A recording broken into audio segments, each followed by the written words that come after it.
And welcome to our regular meeting of the Madera City Council. It is now 6 p.m. Today is Wednesday, October 19th, 2022. The council chambers will be open to the public. This meeting will also be available for public viewing and participation through Zoom. Members of the public may also observe the live stream meeting on the city's website at www.madera.gov/live. Members of the public may comment on the agenda items at the meeting or remotely through an electronic meeting via phone by dialing 669-900-6833. Please enter ID 864-6198-5178 hashtag. Comments will also be accepted via email at citycouncilpubliccomment@madera.gov or by regular mail at 205 West 4th Street, Madera, California, 93637.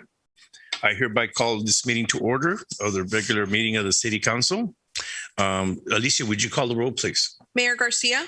Here. Mayor Pro Tem Evans. Here. Councilmember Gallegos. Here. Councilmember Rodriguez is absent. Councilmember Montes. Here. Councilmember Mejia. Here. And Councilmember Villegas. I'm here. Thank you. Thank you very much. Would you all please rise for the invocation led tonight by Pastor Mike Souza of Harvest Community Church. Good evening. Join me in prayer. Holy God, you are known by many names, but you are known by all because of your love and grace. We acknowledge the blessing we have of living in this fair community and this plentiful valley. We ask that you continue to sustain us as we work and live here. In this season of harvest and Thanksgiving, we remember all those who cultivate the soil. We thank you for the different departments of our city, the fire and police, parks and rec, housing and public works. We hold up our school district, our courts, and our medical and business communities. Empower all these who work to provide the needed services for those who live in or come to visit Madera. We thank you for these elected officials who serve this community.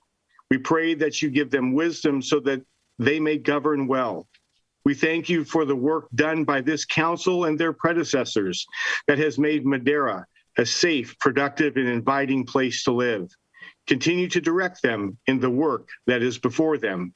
We ask this in the name of your Holy Son, Jesus. Amen. Amen. Amen.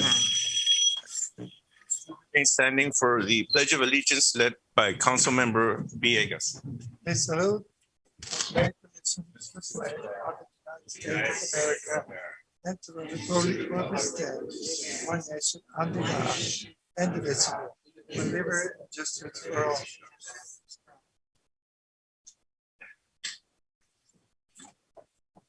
Thank you very much. We will now move on to the approval of the agenda. I will ask my colleagues if there are any changes or additions to the agenda.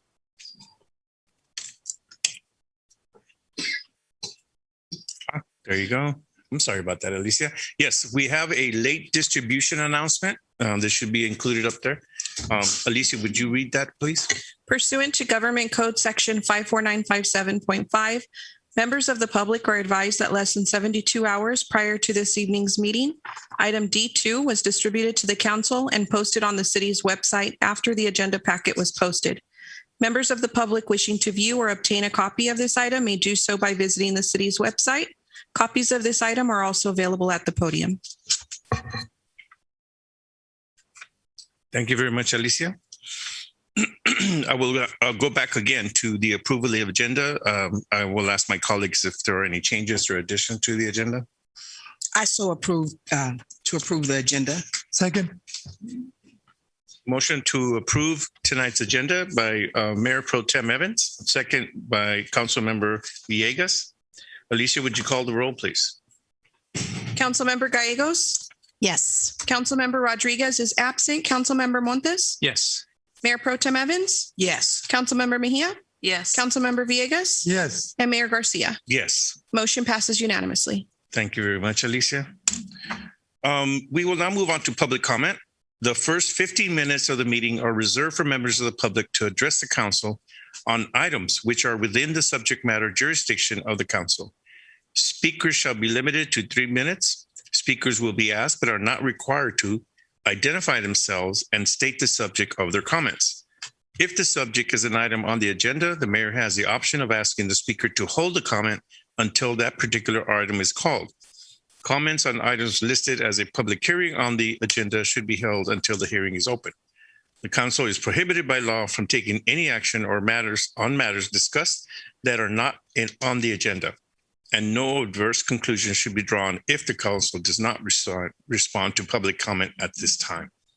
We will now open up public comment.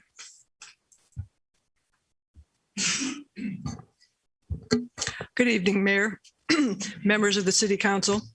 Hopefully my voice will hold up. I'm here to announce the startup fund for the Madera Spay Neuter Clinic.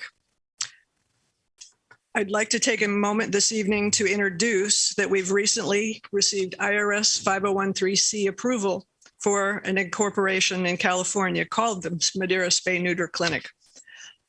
Our mission is to reduce the huge overpopulation of homeless animals in the Central Valley by establishing this much needed, affordable, nonprofit veterinary clinic. We plan to provide low-cost spay and neuter services for dogs and cats, along with vaccinations and other basic essential services for our residents.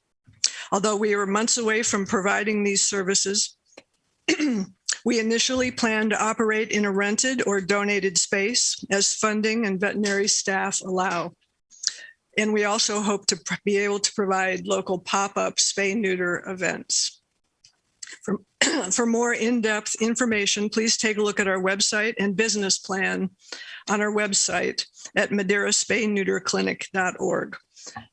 I would also be happy to meet with any of you or appear at another meeting for a brief presentation to answer any other questions you might have. And of course, we are always looking for help from our great community with fundraising, marketing, Facebook, or other social media ideas. Thank you very much. Thank you. Thank you. Thank you.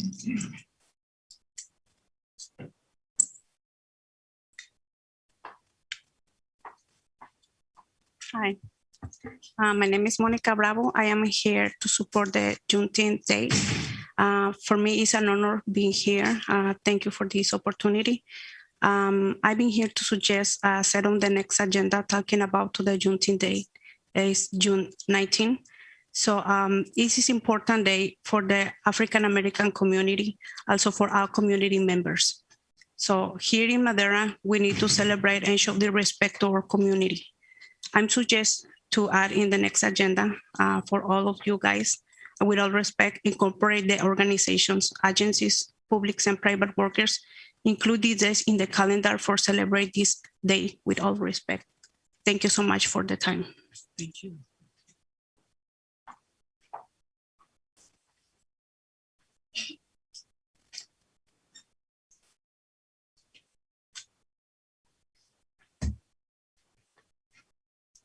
Good evening, Mr. Mayor, council members, and members of the public. My name is Marcella Andrews, and I'm here to speak in favor of Juneteenth Day. I have been in Madera for over 60 years, and when I got here, there were signs in the windows prohibiting certain people of color, from coming into public restaurants. There were parts of the town you couldn't even walk down the street. So we have waited a long time to elect our representatives that look like us, like the public, the people who look like the public, who have the rest of our interests at heart. And one of the arguments against having Juneteenth recognized, they don't want to be reminded. White people don't want to be reminded about this, about what happened to Black people. The problem is that we don't teach people, get ahead of it and teach people. We don't need to be spend our lives grieving over something that we did in ignorance or that people thought they did out of necessity. We just need to come together and not have to, what does it take? We have Tulsa, Oklahoma. We have Emmett Till. We have George Floyd. I could even come close to home and name atrocious things.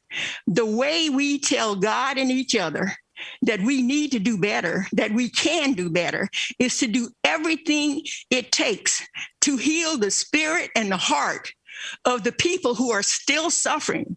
Some people are still suffering. And our country, our world is not healed unless all of us are healed. And we have a responsibility moral responsibility to ourselves and to God and to each other to represent what people think we should represent, which is common decency. Do unto others as you would have them do unto you, and do better by others as God gives you the grace, as he blesses you to do better. And that's what we should do. And that's the reason I think Juneteenth is a country sounding name and all that. But that's what we need. That's what we need. We need to show that we're all together and that we love each other and that we are willing to slow down and reach back and help heal people who are still suffering. And I can't tell you all the bad things that have happened personally in my family, lynchings and all kinds of stuff.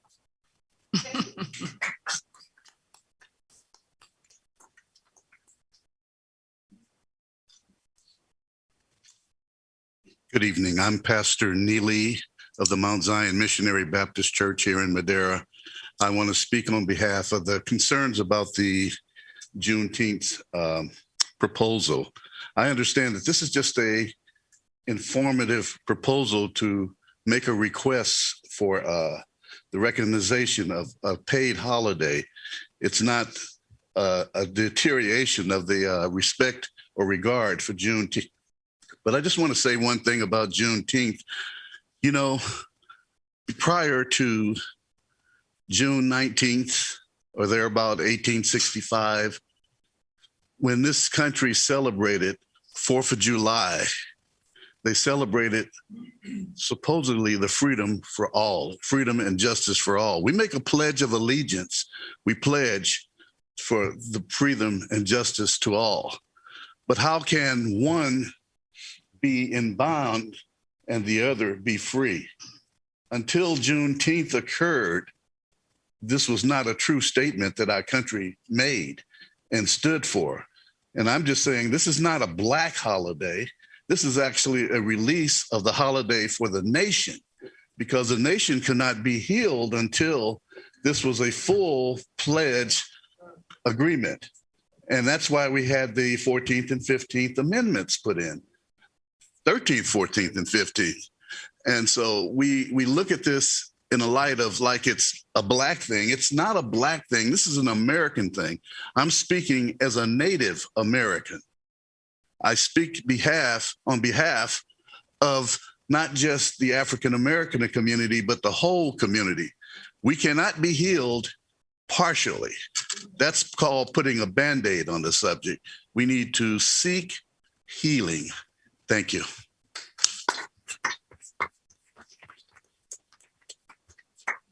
Good evening, everyone. My name is Melody Mouton. I am an employee for Madera Unified School District. Just seeing my elders here inspired me to come up here and say something. Our district is striving for equity. That's something that we want. And equity, is making sure everyone feels included, making sure everyone is respected and received as a human being like we're supposed to. And if others need extra help or whatever the case may be, we want to address that, address the needs. And so I'm hearing a need in our community. There's plenty of countries that we celebrate for their Independence Day, Spanish-speaking countries, some of everyone that have their own independence. And that was our independence. Even though there was an Emancipation Proclamation, it still didn't happen.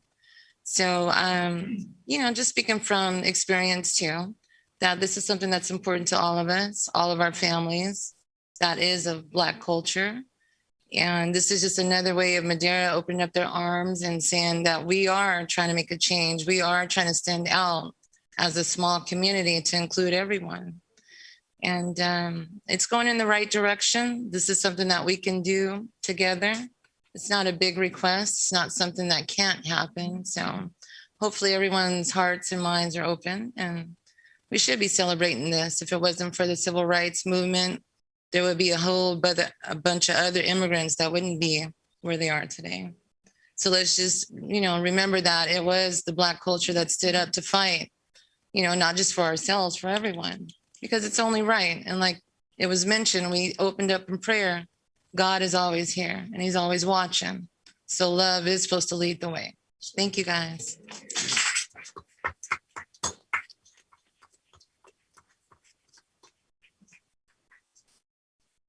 Is any other person wishing to speak under public comment? Alicia, do we have public comment written form or on Zoom? We do, Mayor. I have two. The first one is from Gabriel Hernandez.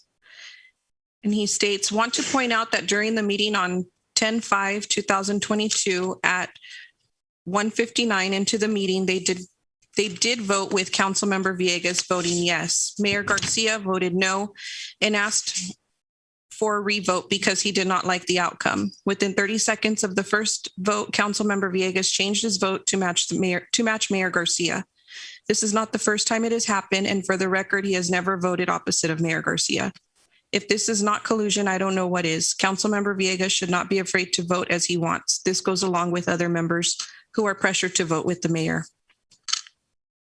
The second public comment is from Gloria Brown. Hello, City Council leadership. The National NAACP, of which we, the Madera NAACP branch 1084, are affiliated with, and are members under their umbrella, the National NAACP helped create and pass the legislation at the national level for it to be a paid national holiday. NAACP members are asked to stand in support of the Juneteenth national holiday at all levels and to encourage everyone to attend and participate in Juneteenth Day celebrations nationally.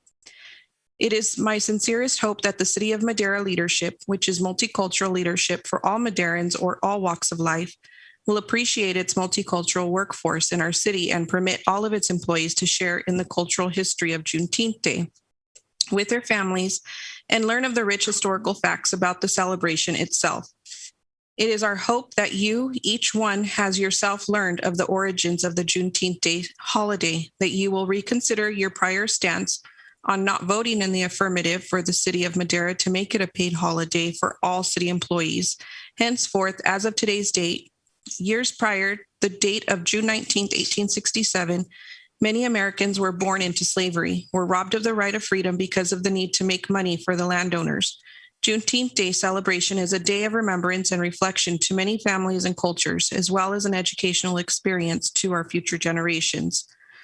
The Madera NAACP branch 1084 are residents and registered voters with many community contacts and friends citywide, and we will be continually monitoring the outcomes of this very vital community petition to have it placed on the next meeting in 2 weeks, and the votes thereof afterwards. Thank you. I am unable to be present due to a family issue, but I am there in spirit with those who support the petition on Juneteenth Day being added to the next meeting agenda in 2 weeks. Respectfully, Gloria Brown, President, Madera NAACP, Branch 1084, PO Box 513, Madera, California.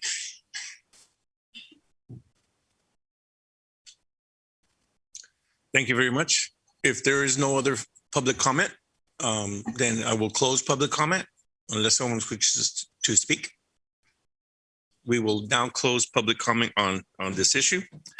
There are no written communications. We have presentations.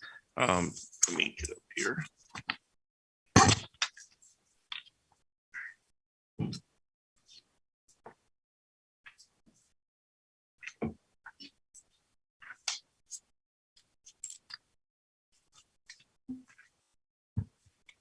Could I please have Maria Rubio from Líderes Campesinas and Maddie Mendez from CAPMC? If you'll please join me at the podium.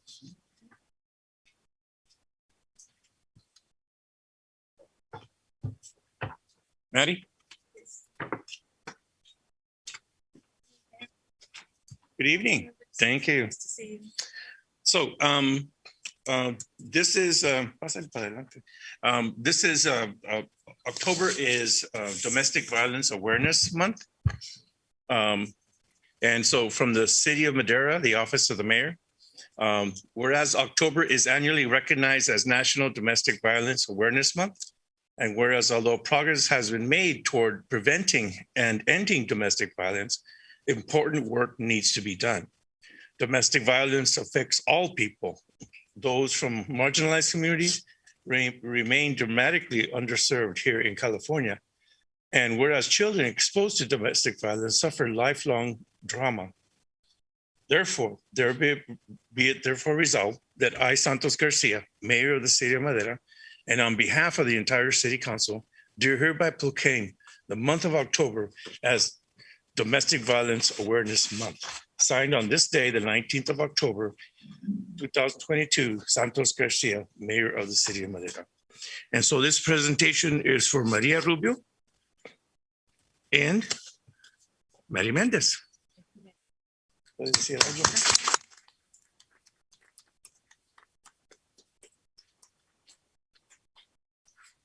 Muy buenas tardes, alcalde, honorables miembros del concilio y a todos los demás presentes. Mi nombre es María Rubio y soy residente de la ciudad de Madera. Para mis compañeras y para mí, es un placer el poder representar al comité del Condado de Madera de Líderes Campesinas en esta importante reunión de nuestra ciudad. Como organización, hemos abogado por campesinas víctimas de violencia de género por más de 30 años a nivel local, estatal y nacional.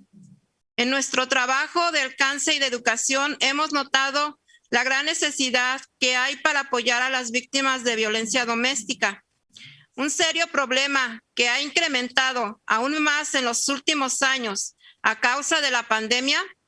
Según las estadísticas locales, tan solo en este año 704 personas han solicitado ayuda al centro de crisis. 61 sobrevivientes han sido enviadas al albergue local. Este es tan solo un pequeño número a comparación de todas las víctimas que por medio o vergüenza no buscan ayuda. La comunidad campesina se ha visto aún más afectada por la falta de información o por la barrera del lenguaje. Como organización, tenemos la misión de educar y ayudar a nuestras niñas y mujeres campesinas para que sean sus derechos humanos y recursos disponibles. Apreciamos mucho el poder trabajar junto con la ciudad de Madera y colaborar con el Departamento de Policía y agencias locales de apoyo para sobrevivientes. En honor a las víctimas que han fallecido a causa de violencia doméstica, este 29 de octubre tendremos una vigilia a las 7:30 de la tarde en la iglesia San Joaquín. Esperamos que todos ustedes presentes nos puedan acompañar a nombre de Líderes Campesinas. Me gustaría agradecerles por este reconocimiento a nuestra organización y al mismo tiempo por su buen servicio a nuestra comunidad. Muchas gracias.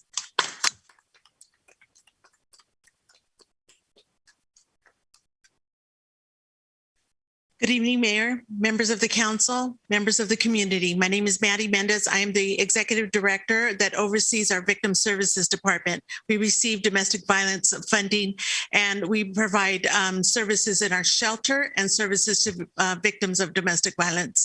Our staff, here's Jennifer, and we do work with Líderes Campesinos, but share resources, share information, share our services. And we also want to thank you Thank you for bringing awareness. Tomorrow, October 20th, is Wear Purple Day. Please join us in wearing purple. Some of us, that's our favorite color. It's not a problem. But tomorrow, if you can wear purple and show in solidarity across the nation that to bring awareness to domestic violence, October 20th. And we thank you for your support and for always law enforcement. We could not do this without you. Thank you, City of Madera.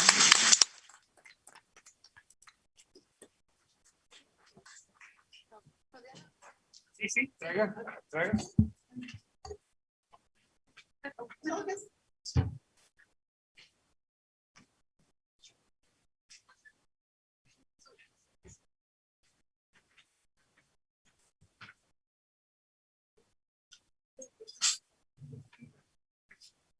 Se quedó mi teléfono.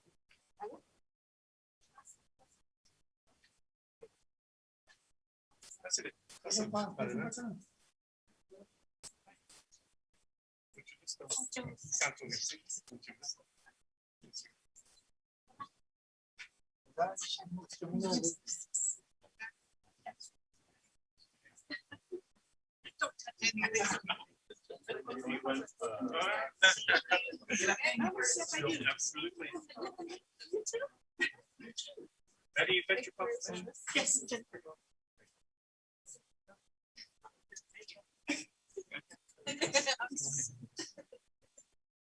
You think that one with the something?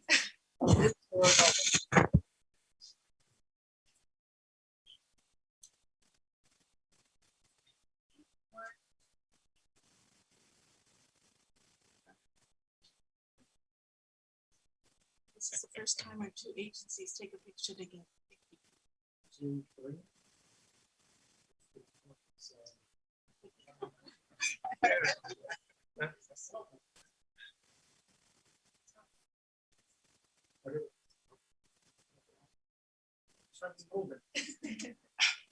City will play here.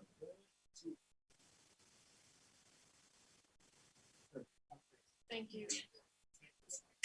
Oh, thank you. Thank you. I'm gonna sell it.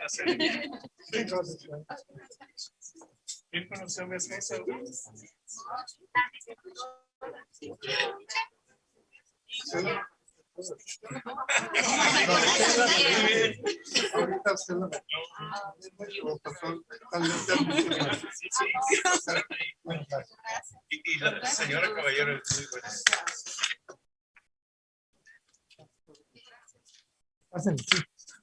Yo quiero tomar un minuto para agradecer a las líderes campesinas. Tuve el placer de conocerlas hace muchos años cuando seguía de periodista. El trabajo que han hecho localmente, muchas gracias por hacerlo y les pido por favor si nos pueden enviar el flyer a través de correo electrónico para que ayudemos a difundirlo a través de las redes sociales. I'll translate it myself.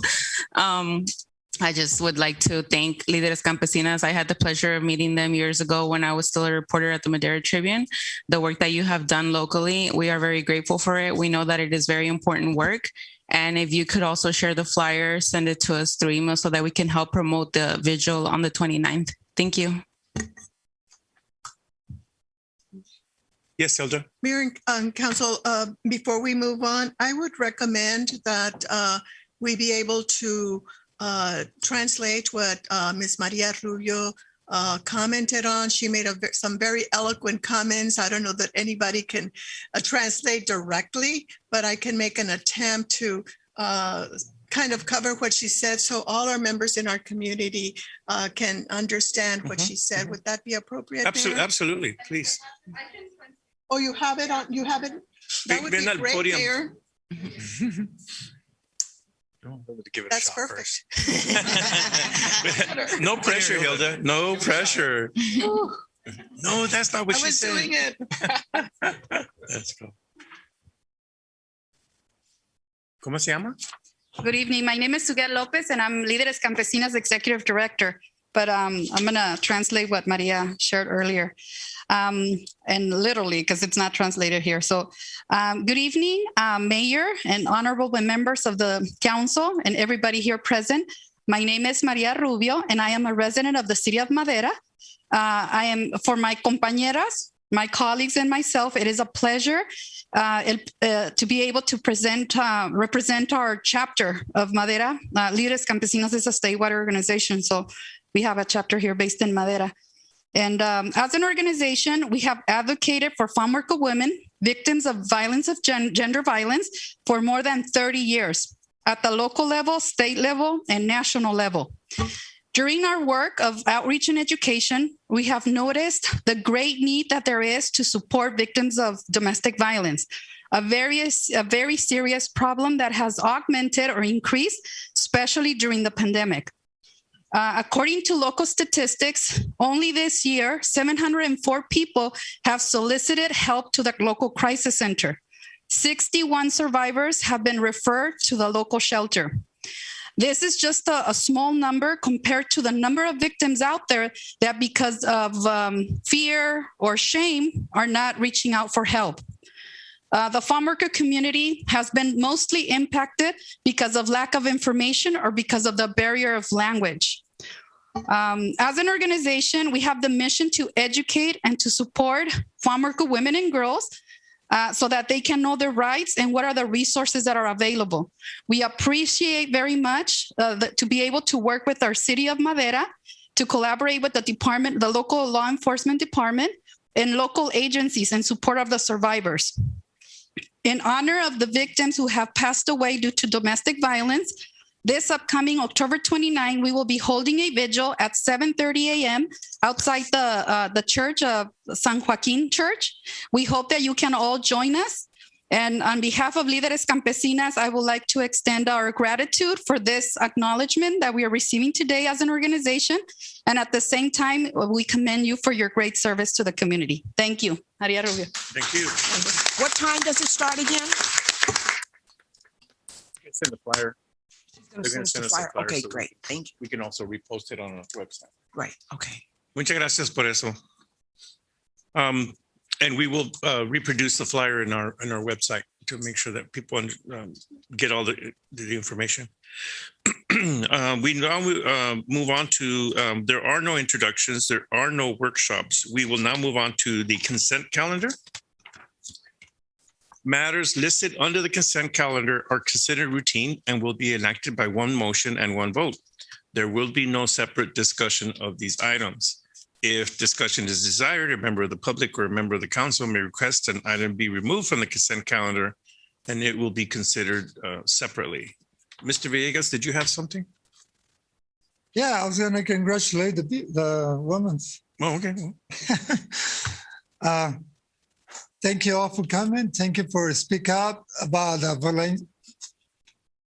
domestic violence.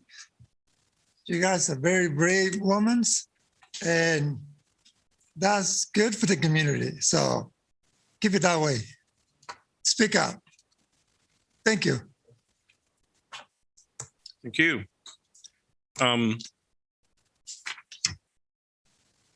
Alicia, do we have any members of the public wishing to speak or in written form on this item under consent calendar? We have none, Mayor. Thank you very much. I will now close public comment. I will now ask my colleagues for either discussion or questions regarding the consent calendar or a motion if necessary. I motion to approve the consent calendar. Second. Motion to approve the consent calendar by Mayor Pro Tem Evans, second by Councilmember Montes. Alicia, would you call the roll, please? Councilmember Gallegos? Yes. Councilmember Rodriguez is absent. Councilmember Montes? Yes. Mayor Pro Tem Evans? Yes. Councilmember Mejia? Yes. Councilmember Villegas? Yes. And Mayor Garcia? Yes. Motion passes. Thank you very much. We will now move on to item C, public hearings. Item C1 is a public hearing for the naming of a future park at Olive and Knox Streets. I believe, Mr. Hebert, do you have this item? Yes, Mayor, council members, thank you for having me. Let me see if I can. Can you see my screen okay? Yes, sir. Yes. Okay, so it's a public hearing for the naming of the future park at Olive Avenue and Knox Street.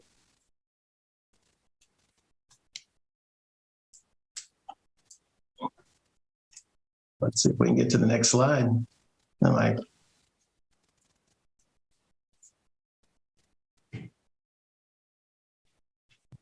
There we go. Okay, the city, we've gone through this before, but the city received approximately 1.9 million to construct the park, and construction drawings are being prepared. The city held 5 community meetings to determine park amenities. This is the location at Olive Avenue and Knox Street. Public comments from the August 17 council meeting. Recommendations were made for naming of the park after Mr. James Talbert. On September 17th, we requested direction at the council meeting. The council direction to publicly notice intentions to name the park, and to seek public input, provide ample time for public, and then formally name the park after input had been received. We followed the current resolution number 00-8, which was adopted in the year 2000, which required that ample public notice be provided. We solicited public notice through the Fresno Bee, the Madera Tribune, and then we also posted in social media on the department Facebook page. We don't anticipate any financial impact for the naming of the park, as this was considered part of the grant anyway.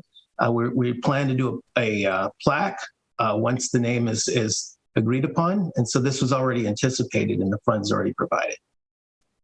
The recommendation is that the council conduct a public hearing, invite public input, and if council determines to name the park, adopt a resolution approving the naming of the Olive Avenue Knox Street Park site. That's the alternatives. We could revisit the naming policy in the resolution, or the council may elect to leave the new park site named as Olive Park. And that's the end of my presentation. Thank you very much. Alicia, do we have any written or comments regarding this item from the public? We have none, Mayor. Okay. Mark, we don't have anything on Zoom? Yeah, there's no one on Zoom. Thank you very much. I will now close public comment. Oh, there's people. Would you like to speak on this issue? Vente. Vente para adelante.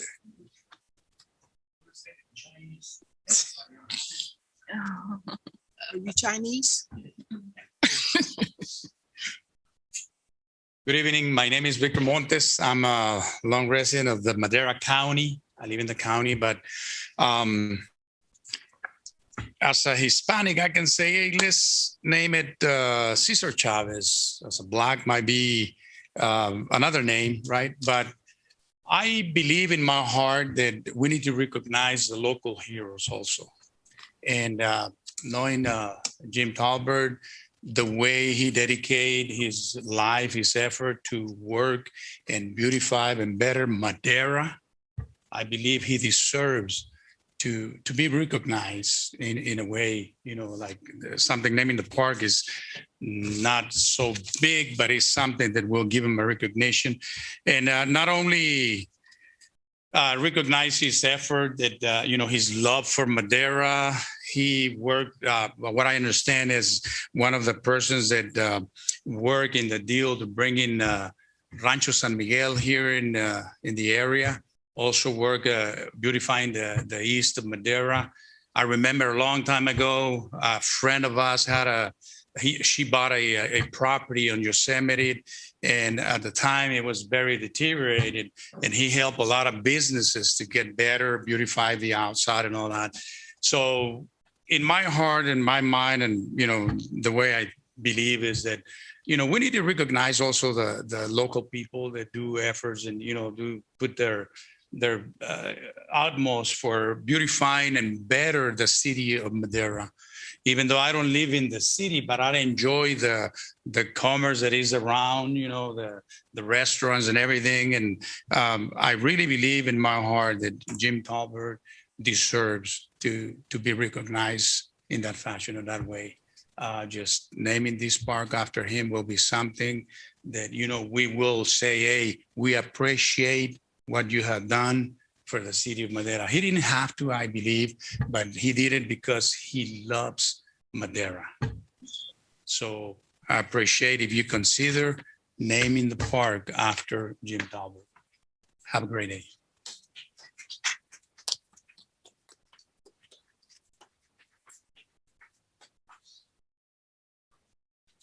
City Council and everybody here. I have a pretty close connection to Jim Talbert. He's my husband. I've been married to him for 40 years. I know him better than anybody else. And one of our first, when we first moved here, and he was horrified when he went down and saw the old mill site and the hypodermic needles and all the stuff there. And he said, we cannot leave this here. We need to clean it up. We need to have housing that's good for people, that people can live in, that they're proud of. And he said, this is going to be my project here. There wouldn't be the great neighborhoods down there if he hadn't gone in to do it, and it's in his heart.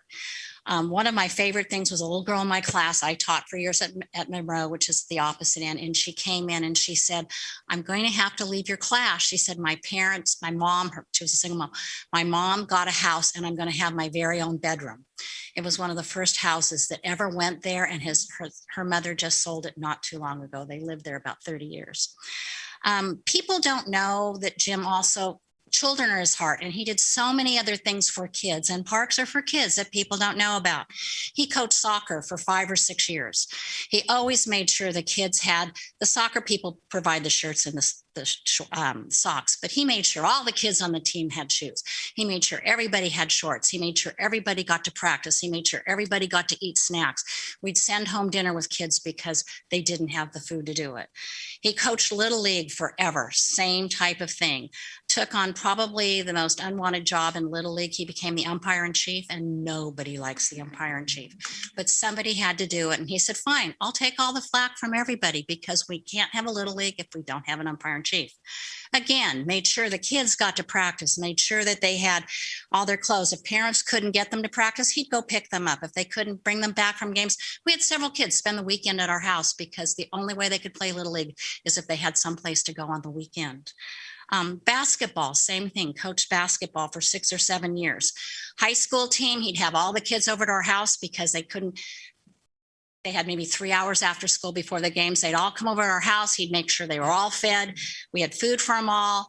The other great thing about a lot of those basketball boys, they came back years later and wanted help for schools. They wanted help for jobs. They wanted all those kinds of things. And he did it for them because kids are at his heart. Some of you may remember the Gateway Median Project and the Lake Median Project. He made sure that the neighborhoods came out for that. Granted, the Lake Project was part of Monroe, but he went to houses, and it was so great that Saturday morning, people with picks and axes and shovels and barrels and buckets came out. There had to be like 300 people in the community to plant that median. I still have a little boy I run every once in a while, and he says he goes back to look at the tree he planted. He's really proud that that tree's still there, as he said, and nobody's run into it and knocked it down yet. But, you know, Jim just did so much for everybody.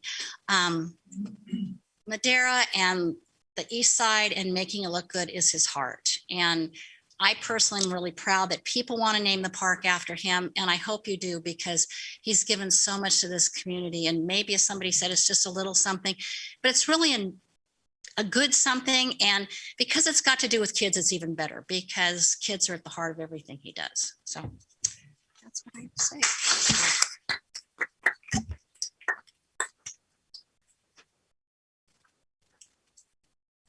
Maddie Mendez, 566 Fair Oak, Madera, California. I would like to also support the naming of the park after Jim Talbert.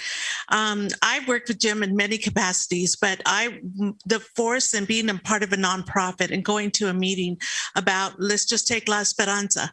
When we were talking about the housing, Jim was at the table. Jim was gathering all of those relationships that he had and brought them to the table to bring low-income housing to our community. When I became the homeless coordinator for Madera County, it was Jim that said, you can do this. It was Jim that says, we'll find a solution. And when he was interim executive director of the Housing Authority, it was Jim that helped me save 33 emergency housing vouchers, because they had to go through the coordinated entry system to house domestic violence victims and homeless. Jim Talbert has given his life to our community. I thank you for sharing him. We've never met formally, but I thank you for sharing him for so many years. It has been an honor to work, and I can tell you that Jim believes in all, not just some, but service to all. Thank you.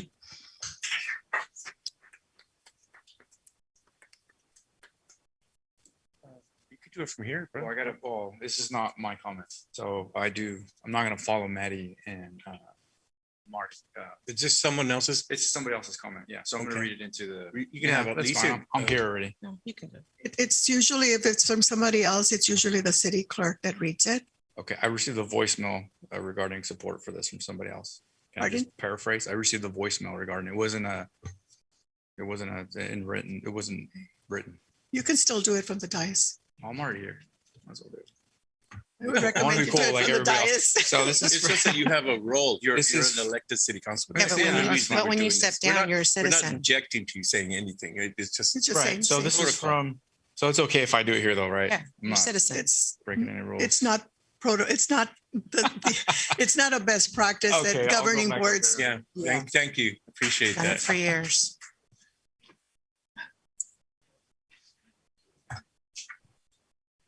That's what we did last time. You can, Okay, I know. We're going to be addressing. I all received those a things. message from Myra Torres. She's a local realtor. She wanted to express support for naming the park after Jim. She said that he has given a lot of his time, dedication, and passion to the city, and would be a great honor for us to name it after him. She said that he was actually recognized by the Realtors Association here for his use of RDA funds in making sure that it benefited all of the community. So she just wanted to have her support known to the whole community. Thank you. Are there any other further public comments? Mayor, we have somebody on Zoom. Okie dokie. Do we have a name, Mark? Caller with the last four digits of 9901. Hi, can you guys hear me? Yes. Hi, my name is Nick Salinas, Chief of Staff with Madera County, and also a local resident with within the city of Madera. Oddly enough, I'm at Valley Children's with my daughter, and I just wanted to mention that this item meant that much to me, to take the time to be able to call in and speak of my support for this park being named after Jim Talbert. In 2015, I accepted a role working under his leadership, and he's been a phenomenal mentor, a great family coach. He's always inspired me to put my family first, and he's always directing me to give back to my community. And I remember during his Lifetime Achievement Award speech, he would always mention that he'd ask his kids how they're doing, and the second question was, what are you doing for your community? And that's exactly who Jim is and what he's all about. So I would implore the council to take this into much consideration, and I am in full support of naming this park after my dear friend and former RD director, Mr. Talbert. Thank you, Nick. Welcome back to the county. Thank you, sir. It's good to be back. All right. Any further public comment? Anyone wishing to speak, please come up to the podium. Good evening. My name is Joanna Torres. I work for the local legal aid office, and through my employment at the local legal aid office, I've had the privilege of meeting him and getting to work with him closely. I appreciate the way that he genuinely does care about everybody, and he keeps everybody's truly best interest in mind. And so I just wanted to say a support too, that the council considers naming the park after him. Thank you. Thank you.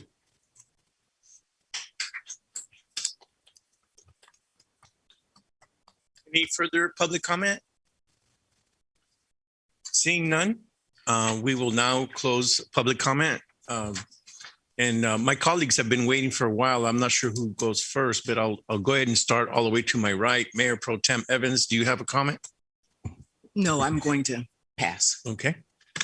Councilmember Montes? Oh, I was going to read that comment in. Okay. All right. So I had planned on doing that first, but then everybody looked so cool down there, so I wanted to do it too. But I do, I worked with Jim for a while, so he's a great mentor. He does really care. And I think, and I've expressed my support for this in the past. And, he really does. He's a genuine person. And I think that would be a great honor for us to name the park after him. Thank you. Councilmember Villegas? Yes, thank you, Mayor Santos Garcia. I have conducted myself research about the people is aware about what's going on, and if they know, they're going to be all parked right there in the corner of Olive and Knox. A lot of people, they don't know in District 6. So that's why I want the people live around the area and District 6 to have more opportunities to give input about what is the thing, what kind of name to be named the park. That's my concern. I don't want to name it. I don't have the right to name it, but the people will. Supposed to have the opportunity. I've been asking around the people, around the neighborhood, and the north side of Olive and the south side. They not even know they're going to build a park over there.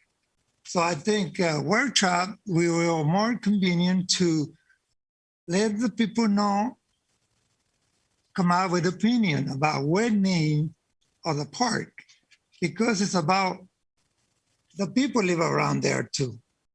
And that's the one closer to the park, well, the future park is going to be there. So that's my concern, that I want the people to receive the information and they can come out with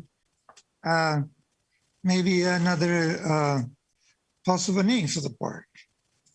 I'm not against anybody, but I would like to conduct a workshop or more information to them. I ask if they know, and then a lot of people, they don't know what's going on. So that's my concern. I want conduct a workshop or something that can, these people know what's going on in this area where these people live. So they know, and they can come out and participate too. That's my concern. I want the people of the area to participate and come out with names, and just to give it opportunity to them. And that's what I want. Thank you. Thank you. Councilwoman Gallegos. Thank you, Mayor Garcia. I have to tell you, everywhere I go, I have people approaching me. My gosh, Councilwoman Gallegos, I hear you're going to name a park after Jim Talbert. And I'm like, oh my gosh, And they're like, yes, that's the word on the street. Everybody's talking about how much he's done. And I'm hearing stories, and I've lived here all my life. I'm hearing stories about Jim Talbert that I didn't even know. And I thought I knew most of the stories. It's unbelievable, all the lives that he's touched, including children that now are adults and now are leaders that are sitting up here at this dais, leaders that are in our schools teaching our kids, leaders that are our law enforcement protecting us at night and during the day, leaders that are at the hospital that are doctors. Everywhere I turn, I am hearing people that are elated that we're finally naming a park and celebrating a hero in our community that has done so much. Because let me tell you, again, all my life on the east side, I ran all those playgrounds growing up. It was a mess. Then Jim Talbert came into our lives, and he started to work with children in sports and within our community and spread that positiveness and goodness and caringness and mentoring. That was the most important thing I feel he's done for us, is he's mentored all these young people, and the leadership roles that they're in is amazing. If everybody could be here, they would pack this chamber and more. But our lives are crazy. Things happen, and it always doesn't happen. But I have heard it left and right throughout this community. We put it in the paper so that everybody knows this is happening. So if they had a concern in the neighborhood, to come. Today's the public hearing. This is the time to say, hey, wait a minute, let's do this. People have come tonight to speak out of their day, out of their evening, sent voice messages, sent email. We had Chief of Staff Salinas, who is at Valley Children's. If that is not a testament to this man, I don't know what else is. So I'm in truly favor of naming this park after Jim Talbert. Thank you, Mayor Garcia. Any other comments from my colleagues? I was going to add that, I mean, that's part of our job, right? To go and reach out to the community and have them come out. And there has been a lot of public comment, not just today, but that's why we had this last time. You had the same concern the last time, and nobody's here to comment on that. So that's why we agendized it as a public hearing, like Councilwoman Gallego said. And yet you have the same concern. So I'm not going to be in favor of postponing it anymore. I think we had the item before us as a public comment or as a public hearing. I think we can move forward. Thank you. Mr. Villegas? Yes, I just want to comment more again. A lot of people in this district, they don't know. They don't know nothing about the name of the park is going to be built. So they don't know. They need information. They got the right to come out with names if they wish. And that's what I want. Because they don't know. I talked to a lot of people, a lot of neighbors, because they knew people, they knew neighbors on South Knox, but all around the southeast corner, all the way from Olive, all the way to 28, all the way around Knox. A lot of people knew, so they don't know. They don't know what's going on. They need information. They can come out with names. They need to have the opportunity to participate, and they can say, well, maybe this name, maybe that name, and that's what I want. Because I talk to the people, they say, I don't know what's going on. I not even know they're going to build a park. They not even know. They don't have the opportunity to participate yet. So I want them to have the opportunity to participate and whatever come out. That'll be all right. That's why I'm going to request a workshop or something some information they can reach them and they can participate. And after that, whatever come out, that'll be all right. Thank you very much. Councilwoman Gallegos. Thank you, Mayor Garcia. I just want to let the community know that we've been working on this for 3 months. And Councilman Venegas brought in some residents. And when they heard the testimony of all these people in this room, they walked out because they realized this man deserves this honor. So the people have come to hear in the neighborhood. And I'd like to thank you for that time, Mayor Garcia. Mayor Pro Tem Evans. Yes, I just want to ask, even though we've been working on it for 3 months,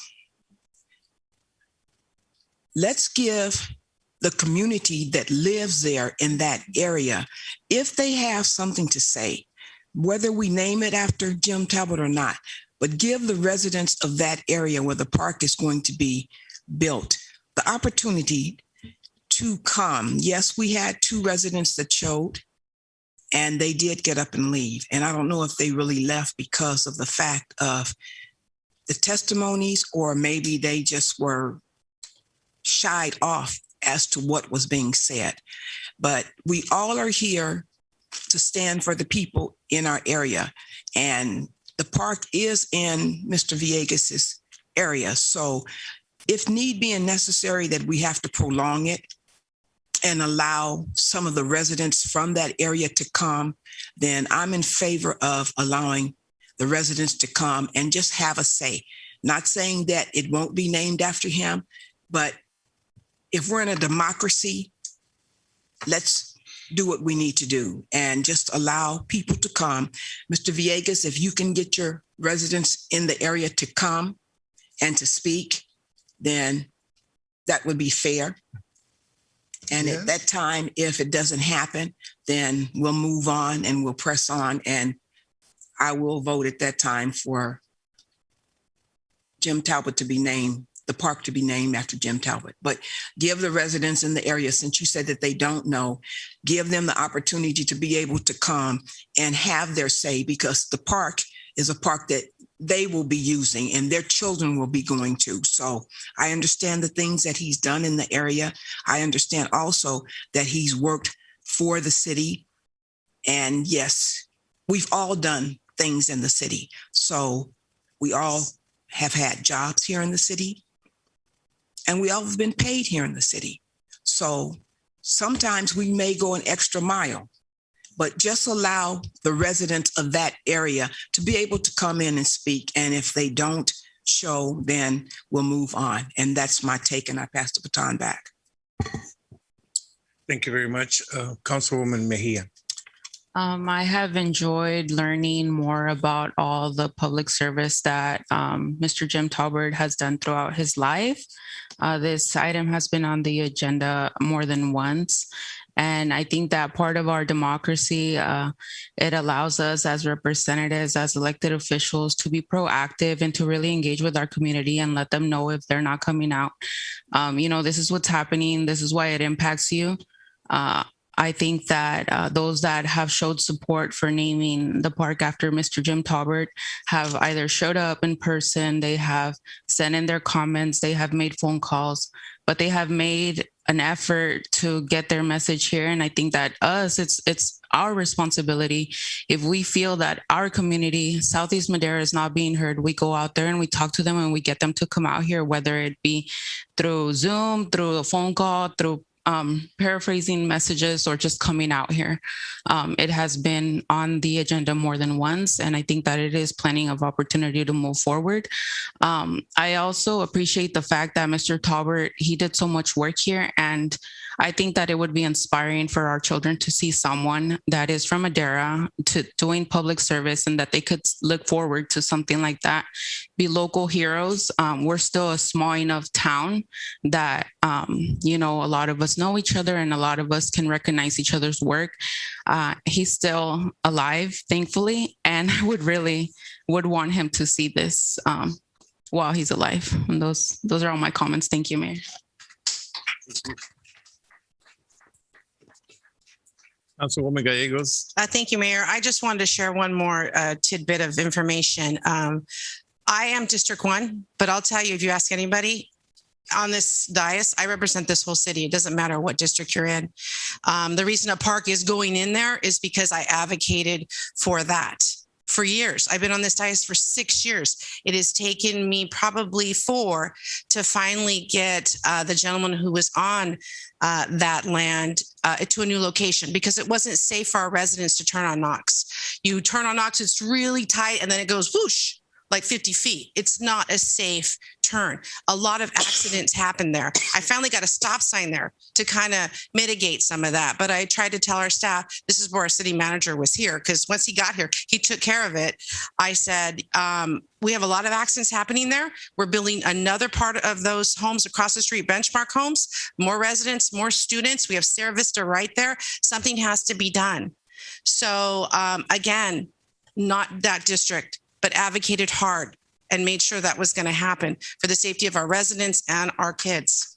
So I don't look at it as somebody's district. I look at it as our city, what is best for our city, what's best for our residents. And so when this city comes together and this community says, like we've heard for the last 3 months from several community members, that this should be named after Jim Talbert, I would like to motion that, Mayor Garcia, to approve C1 as presented. I'll second that. Is presented with Mr. Jim Talbert's name filled in. Yes. On the resolution. Okay. Do you want me to go re-say it? Okay. Thank you, Hilda. Thank you. I didn't get an opportunity to go comment, ahead. so I'm just going to make a brief comment. In our lives, the Garcia family has been blessed by knowing Jim and obviously you, because my children grew up with yours. And my children, who are now probation officers and correctional officers here in Madera County, have benefited from your allowing them to travel with you to sports events. something that I was working, I couldn't make it. So then they did that. So absolutely, Jim has been a part of our lives. The only reservation I have regarding this issue, and I think it's overwhelming support to name Jim Talbert Park, is that we revisit the naming of parks. We have language in our city charter that deals with this, but it's outdated because there is no committee to look at parks or to name parks. So we need to revisit that and then make it happen for everyone. So with that, I just want to let you know that I'm going to support naming the park after Jim Talbert here. So there's a motion and a second. There is no more comment. Then we will close that. And Alicia, would you call the roll, please? And that is to name the park after Jim. Councilmember Gallegos? Yes. Councilmember Rodriguez is absent. Councilmember Montes? Yes. Mayor Pro Tem Evans? No. Councilmember Mejia? Yes. Councilmember Villegas? No. Mayor Garcia? Yes. Motion passes with 4 yes votes and 2 no votes. We need to make the park bigger, though. It's a very small park. There's not going to be much happening. So if we could look into making it a larger park, yeah, for sure. Well deserved. Okay. Well, thank you very much. I didn't think it was going to take that long. But we will now move. Oh, and Joseph, thank you very much for that report. I failed to thank you for that. Sure. We will now move on to item C2, establishment of appeal hearing fees for cannabis business permit appeal hearings. I believe, Will Tackett, you have this item?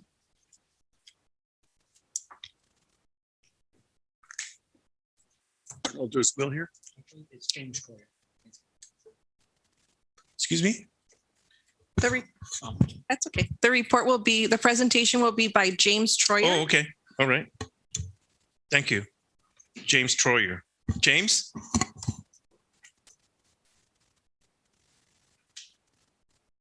Hello, James? Is he on mute? James, you're on mute. James, you're on mute. I think he's almost done with his report. Can someone text him? I will right now, Mayor. Yeah, he's moving right along. James, you are on mute. I'm sorry. Oh, there he goes. There you go, James. We can hear you now. Okay, thank you. Can you go to the beginning, please? Yes.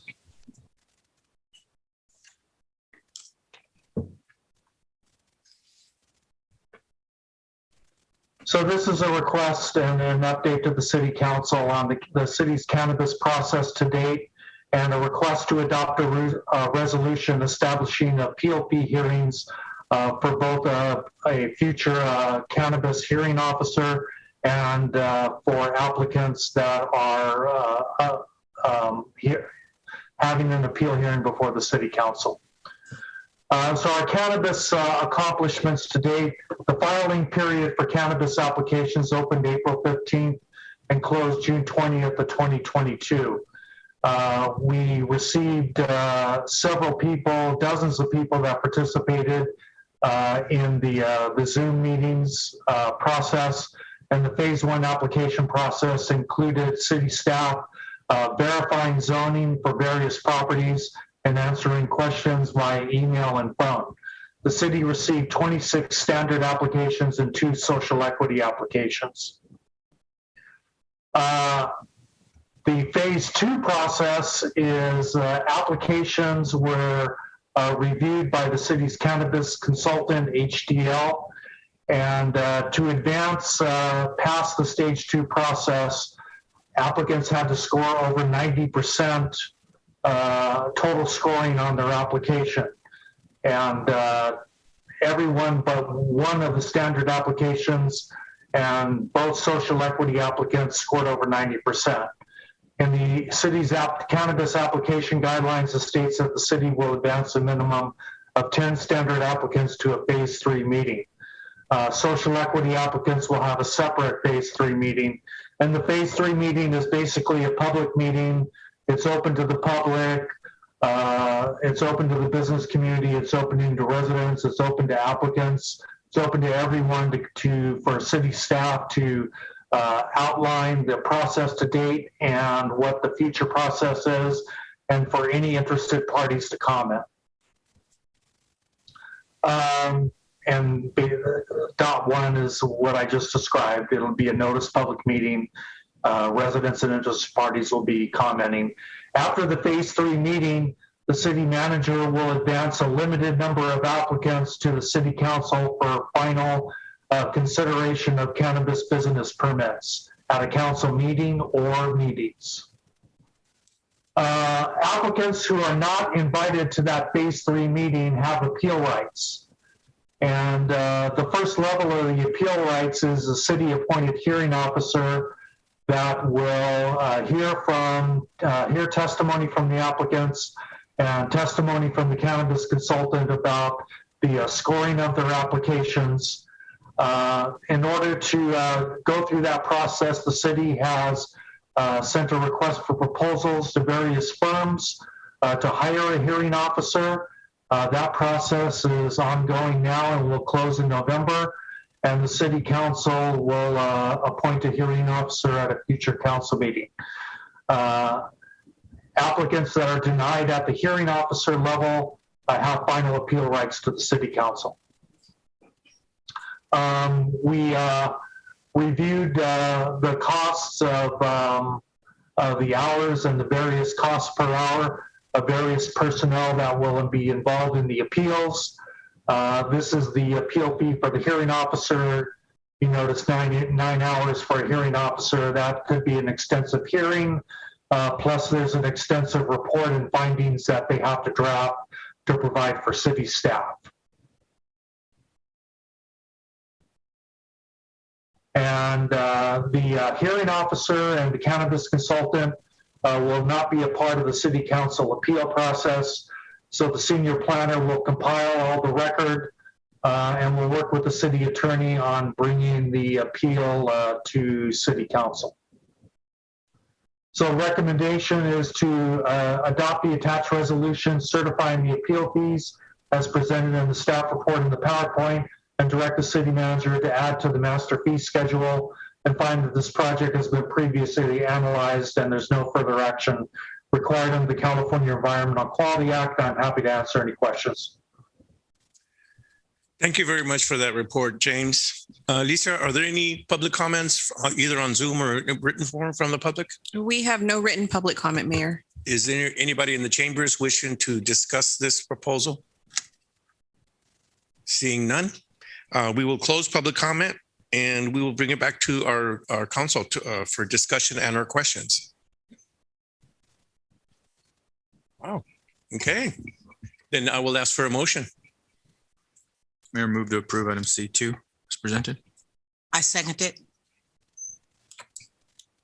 Motion to approve item C2 by Councilmember Montes, second by Mayor Pro Tem Evans. Alicia, would you call the roll, please? Councilmember Gallegos? Yes. Councilmember Rodriguez is absent. Councilmember Montes? Yes. Mayor Pro Tem Evans? Yes. Councilmember Mejia? Yes. Councilmember Villegas? No. And Mayor Garcia. Yes. Motion passes with Councilmember Villegas voting no. Thank you very much. We will now move on to item C3, vacation of a portion of Clark Street right-of-way between Owen Street and Taylor Street, ABN 2022-01. Will that be cleared? Did we pull these two items? Yeah, they were pulled, both C3 and C4. Okay, so those items will be discussed in a future date. So they've been pulled from the agenda. I'm sorry about that. We will now move on to item D, petitions, bids, resolutions, ordinances, and agreements. Item D1 is an agreement for personal on-call engineering services. Mr. Bullis, are you prepared to speak on this point? Can you hear me? Yes. Let me see if I can share my screen. Can you see my screen? Yes, sir. Okay, thank you. Mr. Mayor, members of council, my name is Matthew Bullis. I'm a senior engineer in the engineering department. And what I have before you are approval of agreements for professional on-call engineering services.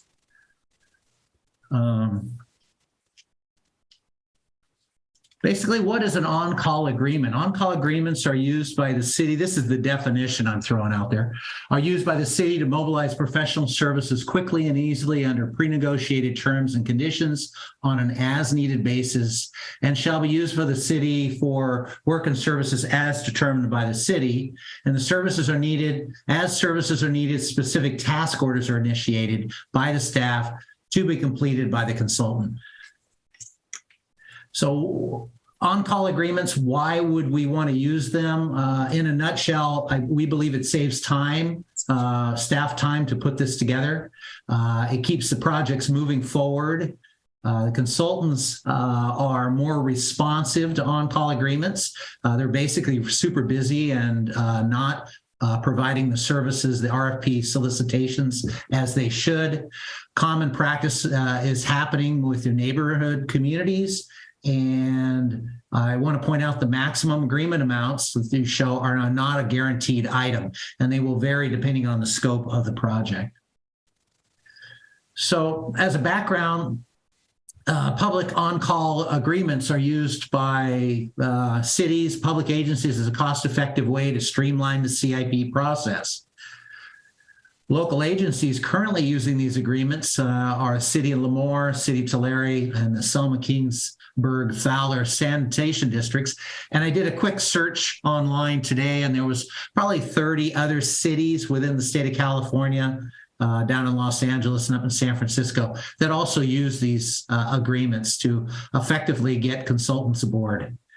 And why the biggest reason is it provides the consultants a 24-hour access to technical expertise. They're on board with us right now when we get the consultant contracts executed. Consultants are under contract or available at a moment's notice to provide time-sensitive support to the city. And in other words, the city can respond quickly to conditions having the consultants aboard. Currently, the city continues to experience a large backlog of engineering design work in the capital improvement program, and this combined with the increased private development activity in town. Some of the private projects in town are the Village D development, Southeast Madera specific plan that has to come in the queue, and multiple other commercial and residential projects. And the on-call agreements with the consultants will help us in these endeavors. CIP projects currently in design includes the Avenue 13 sewer trunk main rehab, Northeast water storage tank project, sustainability grant work, water meter replacements and installation, Cook water tank evaluation study, rehabilitation and implementation of sewer and water condition assessment programs. And recently, new funding was allocated to the infrastructure projects, including $23 million in American Rescue Plan Act funds, $3.5 million from Congressman Costa allocated funds, and $5 million from Senator Caballero state allocated funds. All these funds are going towards the CIP projects. And basically, staff is looking for opportunities to combine work efforts to increase work efficiencies in the department with the available staff resources we have. I wanted to point out in the CIP presentation that was conducted in June to City Council, staff discussed on-call engineering services agreements that would be assisting with delivery of the CIP projects. And this is the screenshot from the June presentation to City Council. On the right, you'll see that we wanted to discuss with you back then on-call engineering service contracts for all the CIP projects that we have, which includes water, sewer, streets, traffic signals, traffic engineering studies, plan checking for the development activities, and land surveying services as we need them. As a background, the current CIP program has 24 projects ready for design services in the next 3 years. The consultant selection hiring process, start to finish, typically takes up to 4 months to complete. And this involves typical duties includes the RFP solicitation, reviewing of the RFPs as they come in, consultant selection, fee contract negotiations, contract award, and purchase order and contract execution. So each one's about 4 months long, start to finish approximately. And our standard city protocol is to solicit one RFP per project, and we repeat the process per project over and over again.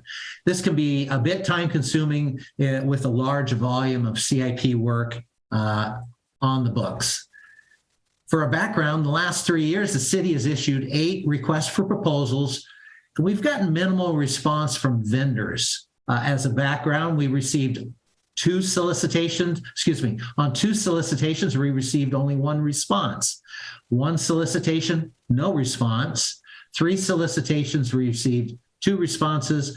1 solicitation, 3 responses. And recently, the Avenue 13 trunk main project, we received 5 responses.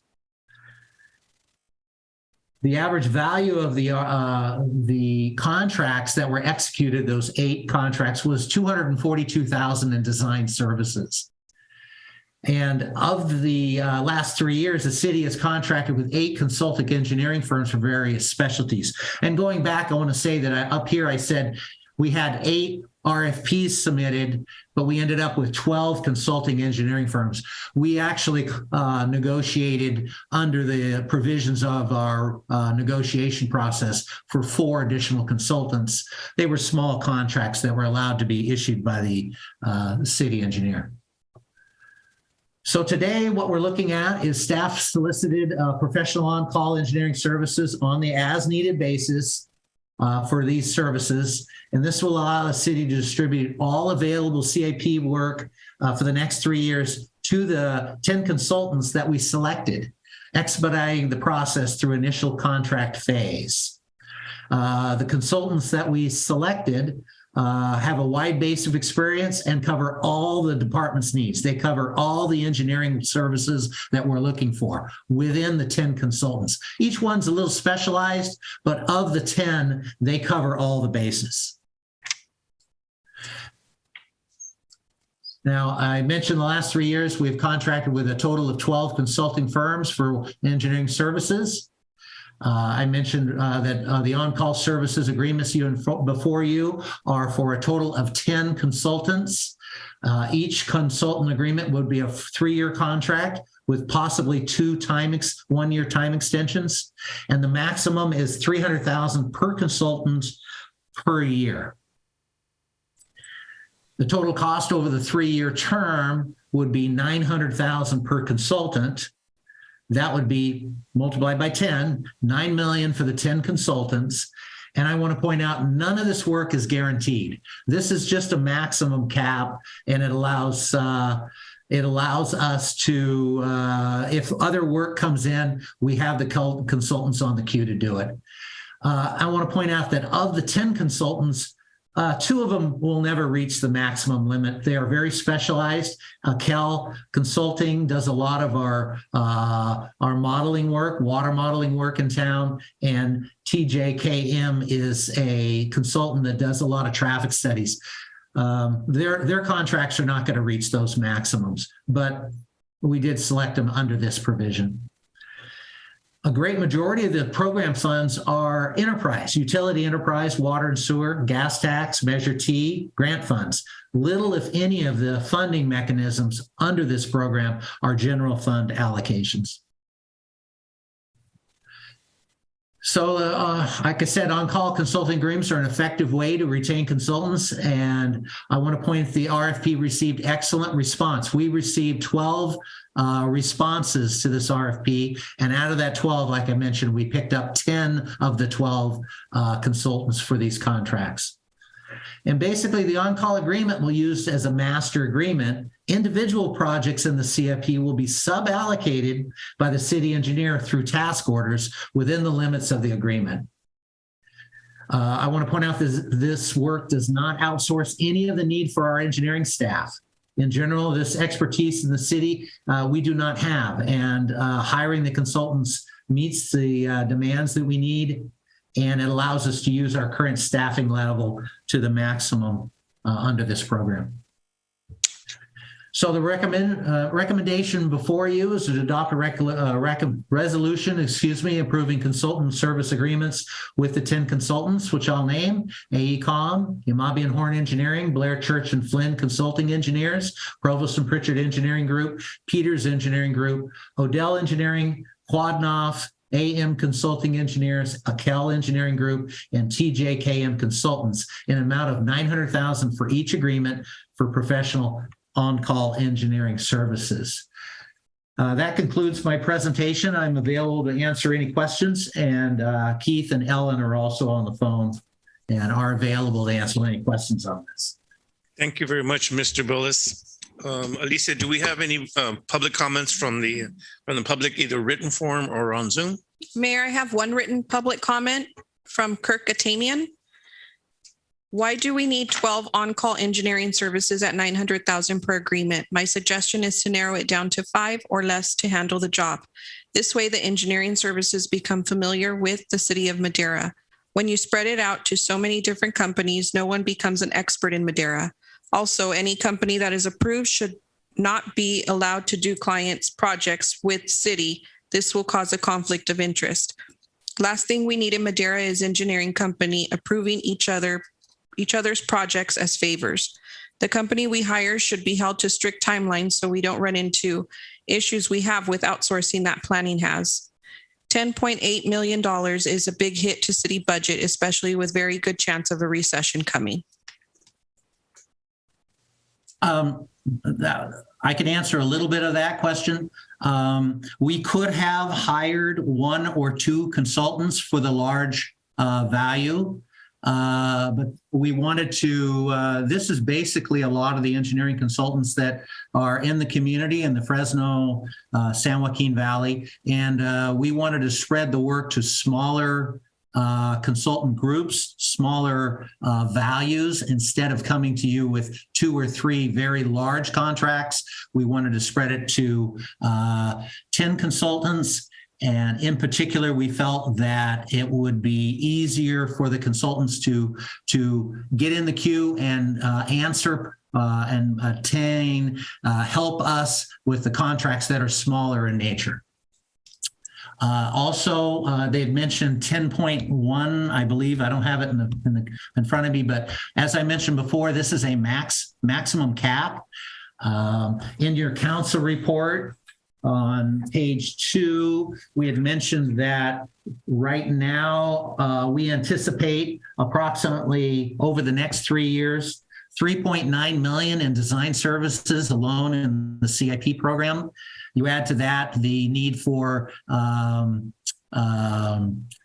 surveying services and plan checking. The number is probably in the $4 to $4.5 million range is what we truly need. However, we allowed the max cap to be higher in case other state and grant funds come available. We have the flexibility to add more work with a max cap. It's not guaranteed work, as I mentioned before. We just felt it was better to have a larger cap and to allow us to flexibility in the future. Thank you very much.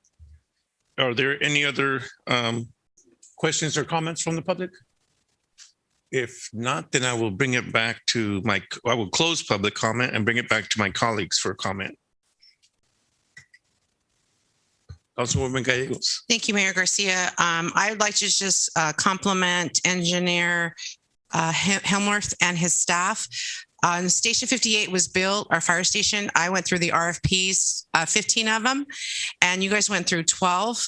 I know it's not easy reading through all that and trying to pick the best for our city. So I thank you for the time and effort that was put into reading all those RFPs and picking and selecting those that fit us well. So thank you for your time again. Seeing no more comments from my colleagues, I will ask for a motion on item D1. So moved to approve D1 as presented. Second that.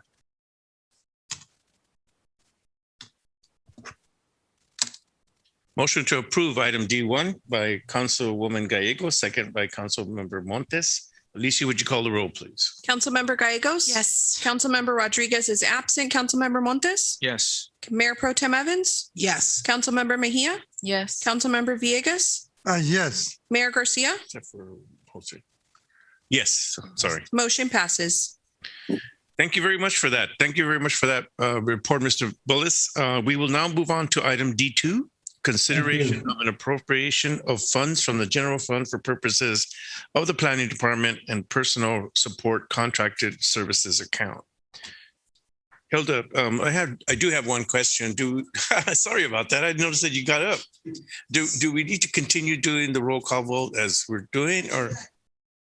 Actually, I thought about that after during your last roll call, because none of you are on Zoom. You are all Correct. present. You can have a voice just vote. a up and down vote. Okay. Correct. All right. Under item D2, Mr. Hackett, do you have this item? And you're muted.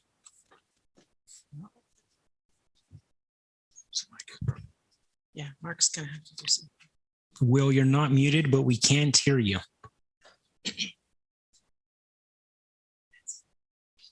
I think your microphone is probably giving you some challenges there.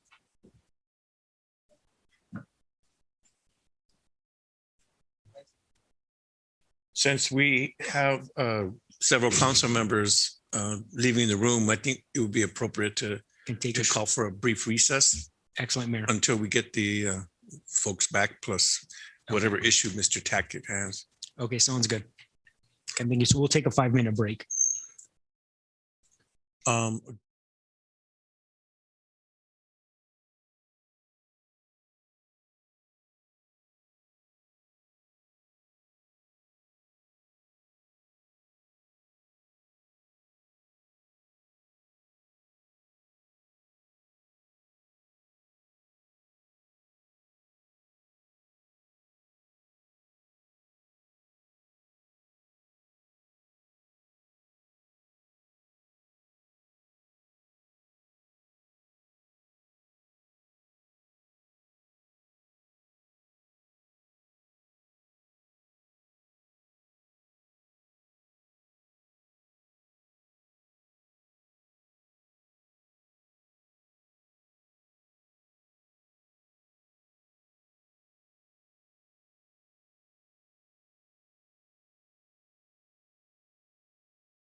Okay, good evening, Mayor Garcia, Mayor Pro Tem Evans, council members. Staff is not proposing any changes to its report or recommendations. In summary, the item before you is requesting an appropriation of funds for purposes of the Planning Department's contracted services account. This line item was identified in the approved 2021-22 fiscal year budget and was also included in the 22-23 fiscal year budget. However, the funds that were identified within that budget in 21-22 were not carried over to the 22-23 fiscal year operating budget. Therefore, staff is requesting appropriation of funds in the amount of $237,563.23 so that that department will have sufficient funding to cover our existing contracts for consultant firms and supplemental contingent labor personnel throughout the balance of the year. This is not a request for additional funds. This is a request for funds to cover our outstanding budgetary amounts associated with previously approved contracts for said services by the City Council. This concludes my summary. I am available to field questions. Thank you. Thank you very much, Will. Alicia, do we have any public comment under item D2? We have no written public comment, Mayor. And no one on Zoom. And no one here in the chambers wanting to speak on this issue? If not, then I will close public comment. Did you have something, Hilda? No? Kind of, okay. I'll bring it back to my colleagues for questions and comments. And a motion if needed. Do we have a motion? Move to approve item D2 as presented. Second it. Motion to approve item D2 by Councilmember Montes, second by Mayor Pro Tem Evans. All those in favor say aye. Aye. Aye. Any opposed? The motion passes. Thank you very much, Will. We will now move on to item E, administrative reports. Item E1 is Lions Town and Country Park Trail update. Mr. Hebert, Joseph, are you there?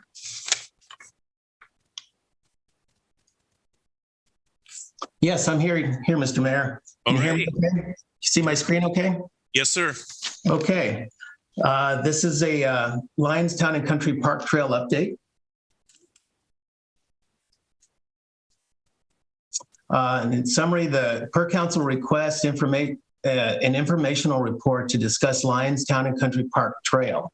As we know, this is the city's largest parks, and it consists of approximately 50 acres. While the city has made improvements at the park, the trail system at the parks is still in much needed repairs. The trail is mostly made up of decomposed granite. A small portion consists of a mixture of concrete and some asphalt resurfacing. Decomposed granite is a common popular material. The good thing about it is it can be compacted and it creates firm and permeable surfaces. Bad thing, the foot traffic results in a lack of solid surfacing. Maintenance of refill is often required, and poor drainage from uneven surfaces is a problem. Here's some pictures of the trail as it exists today. We can see that there's a lot of repairs that are needed. This is no secret to the public and to my staff. In 2020, the staff began an estimate of probable construction costs for the trail. This included such work needed as, but not limited to, clearing and grubbing, subgrade preparation, install of asphalt concrete, and stripping. The estimated cost for this was $772,820. This has been tracked as a capital improvement project under PK 0071. The funding source is a little bit undetermined at the moment. The staff, we're looking for creative ways to find funding for this. We're seeking potential opportunities for rehabilitation that would fit this criteria. In April 17th, 2022, we submitted a funding allocation request through Congressman Jim Costa's office under the fiscal year 2023 Transportation, Housing, and Urban Development Appropriations Community Project. This amount was for $850,000. We're also looking at development impact fees, and that'll be discussed. You'll see the summary of that on the next slide. And we've also continued, we're also looking at grant funding also, if we can find any. Right now in our development impact fees, some of the committed dollars that we have for Sunrise Rotary Complex is $150,000. We have $91,913 for India Park. Almond Park, we have committed $658,341. For the Tozier Sunrise Park, we have committed $790,353. And we'll talk more about what our ideas around this one is in the next presentation on the agenda, which is item E2. Right now we have for Rancho Santa Fe Park, $1,068,435. For Pecan Square, $286,081. And all these figures around is the nearest dollar.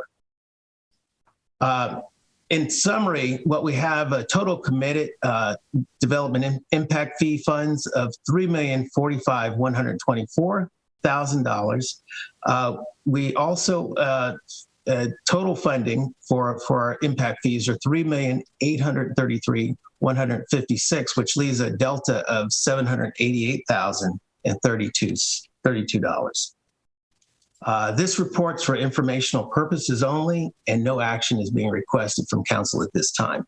I'm open to questions if anybody has any. Thank you very much, Mr. Hibbert. Alicia, do we have any public comment? We have none, Mayor.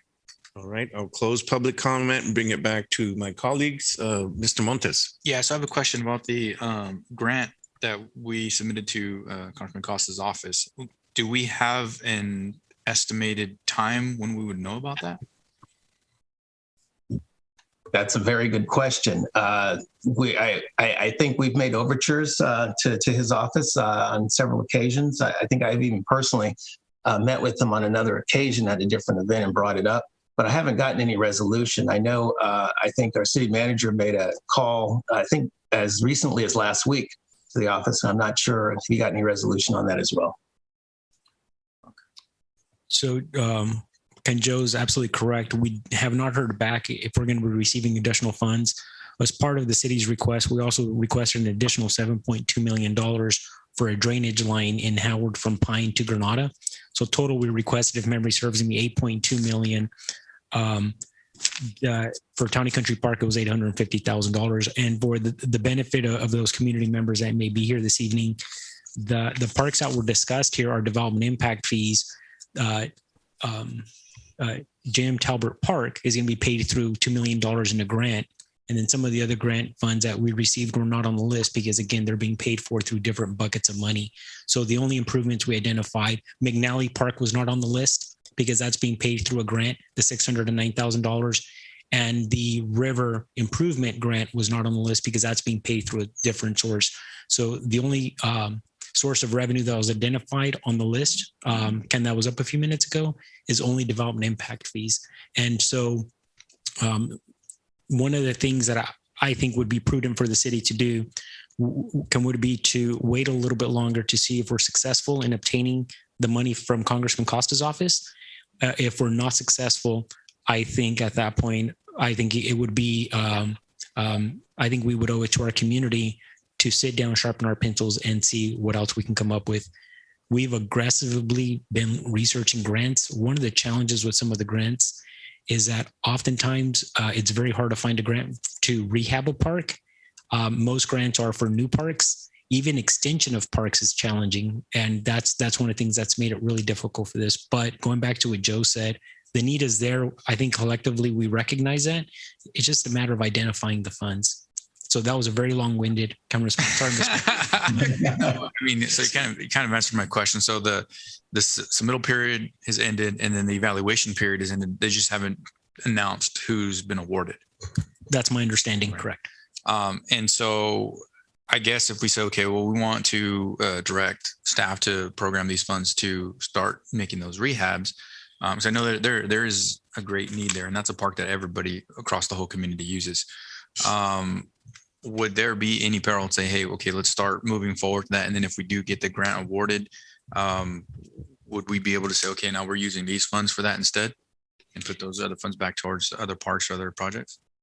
I'm not sure how the funds would be allocated. There are some grants that you cannot retroactively give credit to expenses or funds or previously expended. And there are some times where you can reimburse yourself, but generally that's not the case. Okay. And so for this project, we are done with engineering. We know what it's going to cost. We know what the scope of work is.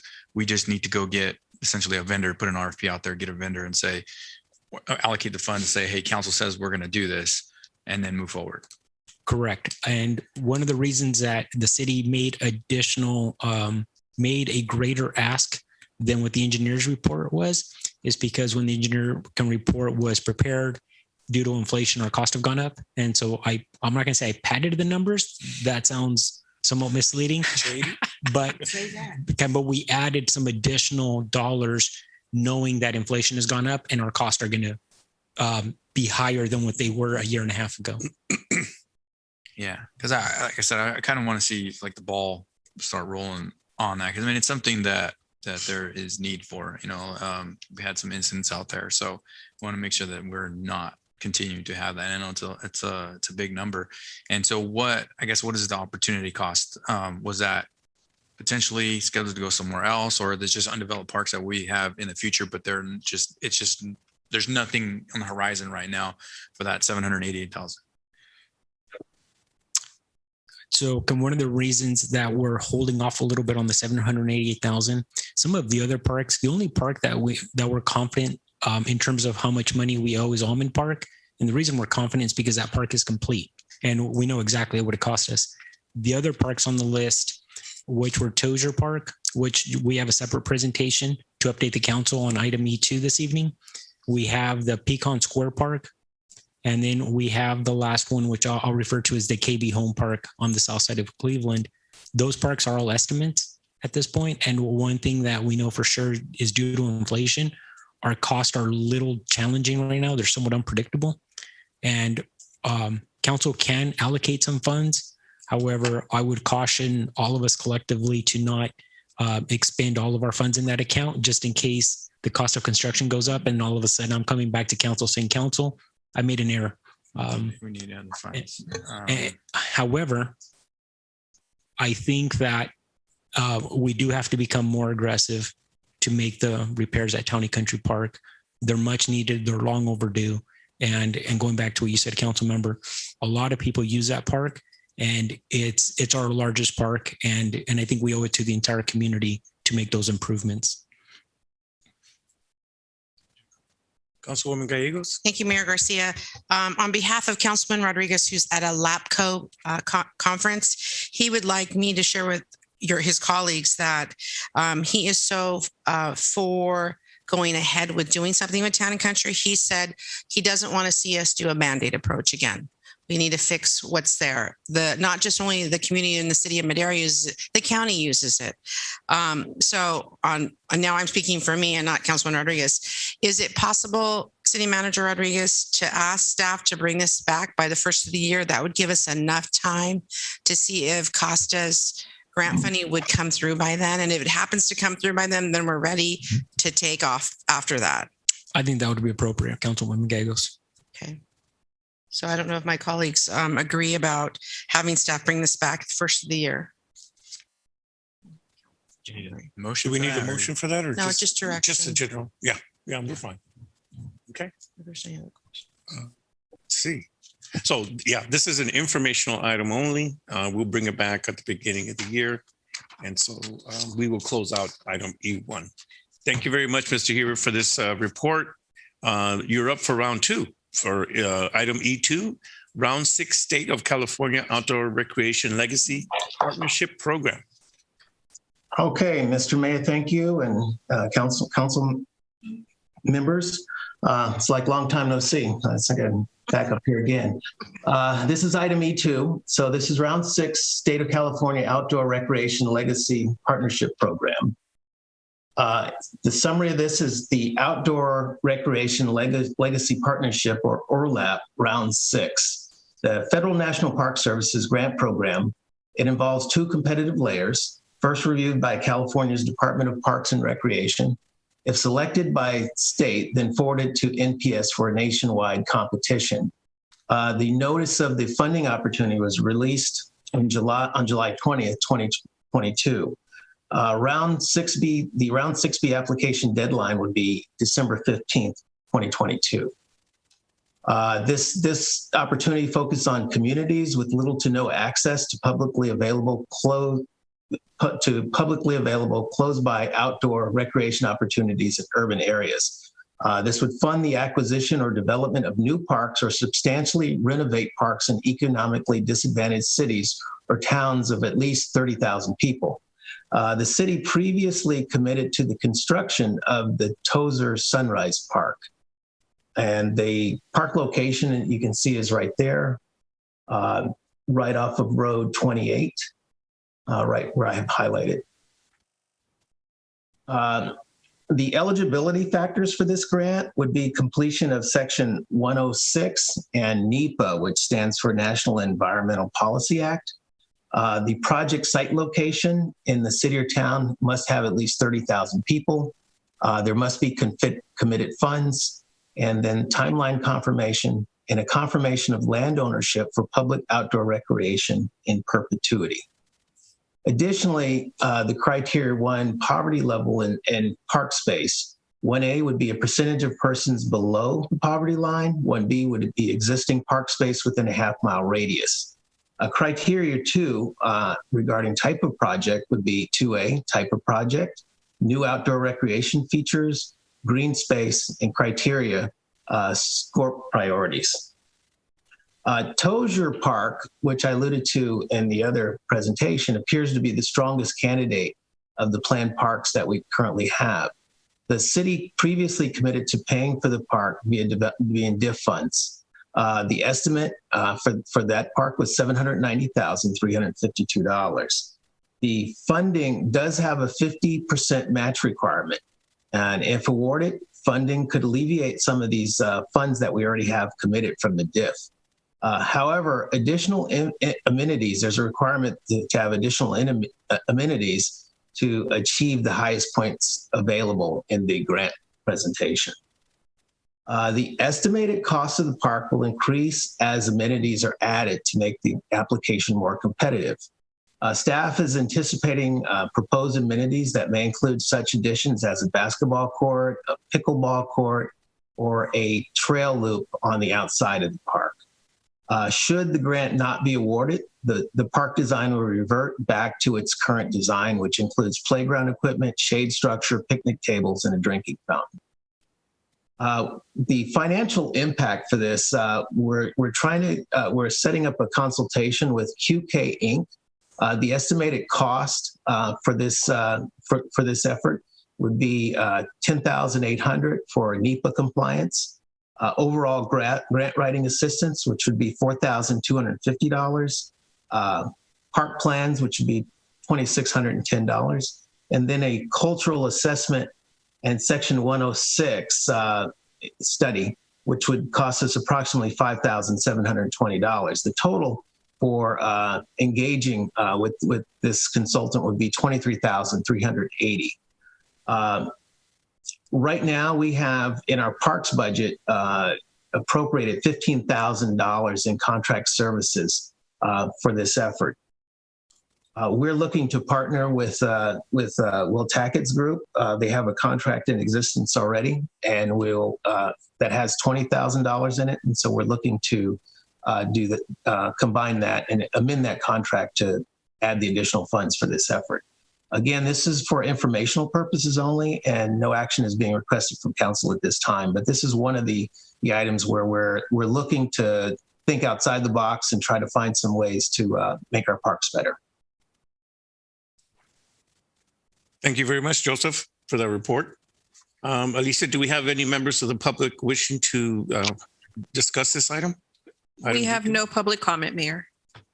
Thank you. I will close public comment and bring it back to my colleagues. Do my colleagues have any questions, Mr. Hebert or Mr. Rodriguez, on this issue? Nope. Well, thank you very much, Joseph. Thank you very much for that report, and you have a good evening. We will now move on to item F.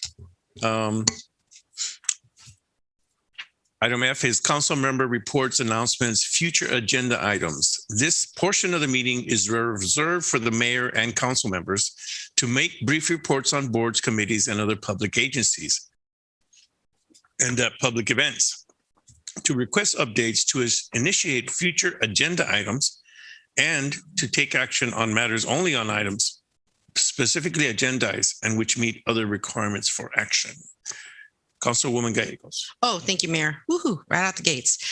First off, I'd like to have Chief Lawson send our congratulations to new officers that are now going to be part of our law enforcement in the city of Madera.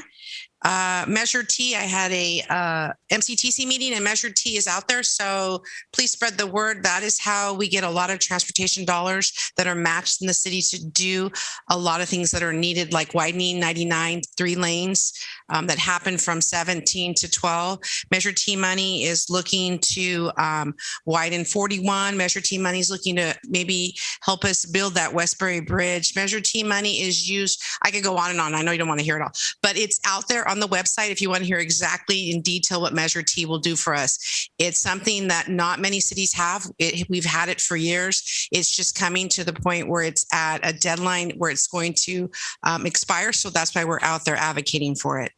Madera High School has their homecoming on Friday. So if you have no plans, come on out to the football game and cheer on those Coyotes. And last but least, I'd like to thank my colleagues for supporting the naming of Jim Talbert's Park.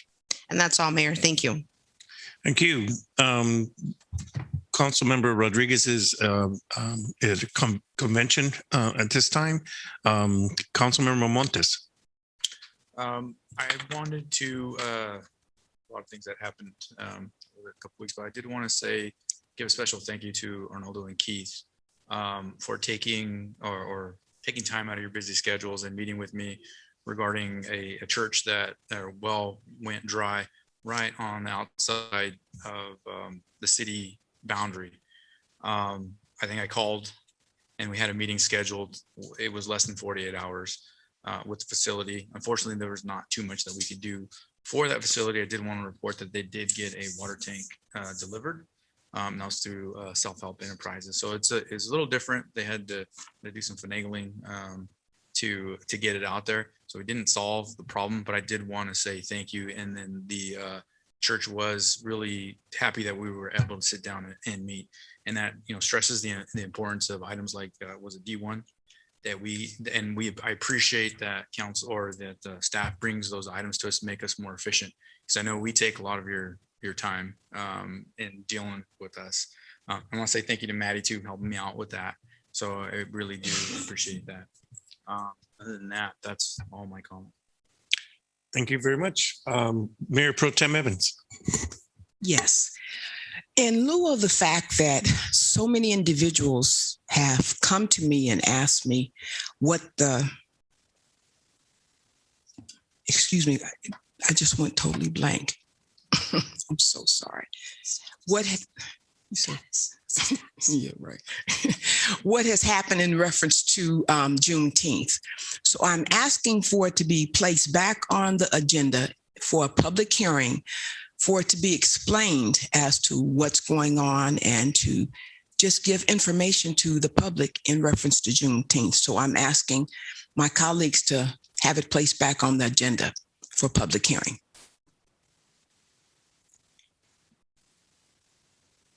Hello. Yes, I believe, Helder, we need four to approve. Yes, you would need to place something on the agenda. And just for clarification, Ms. Evans, a public hearing, everything that comes for action before the council receives public comment. So members of the community and residents can speak to an item for or against. However, the term public hearing means that you have to publish in the newspaper. We need it to be informational so people will know. So I'm just saying that because a public hearing would not be able to hold, you couldn't hold it at the next meeting. If you want a formal public hearing with, notice in the newspaper and all that. So if all you're asking is to have a meeting and members of the public would have an opportunity to be heard at that time.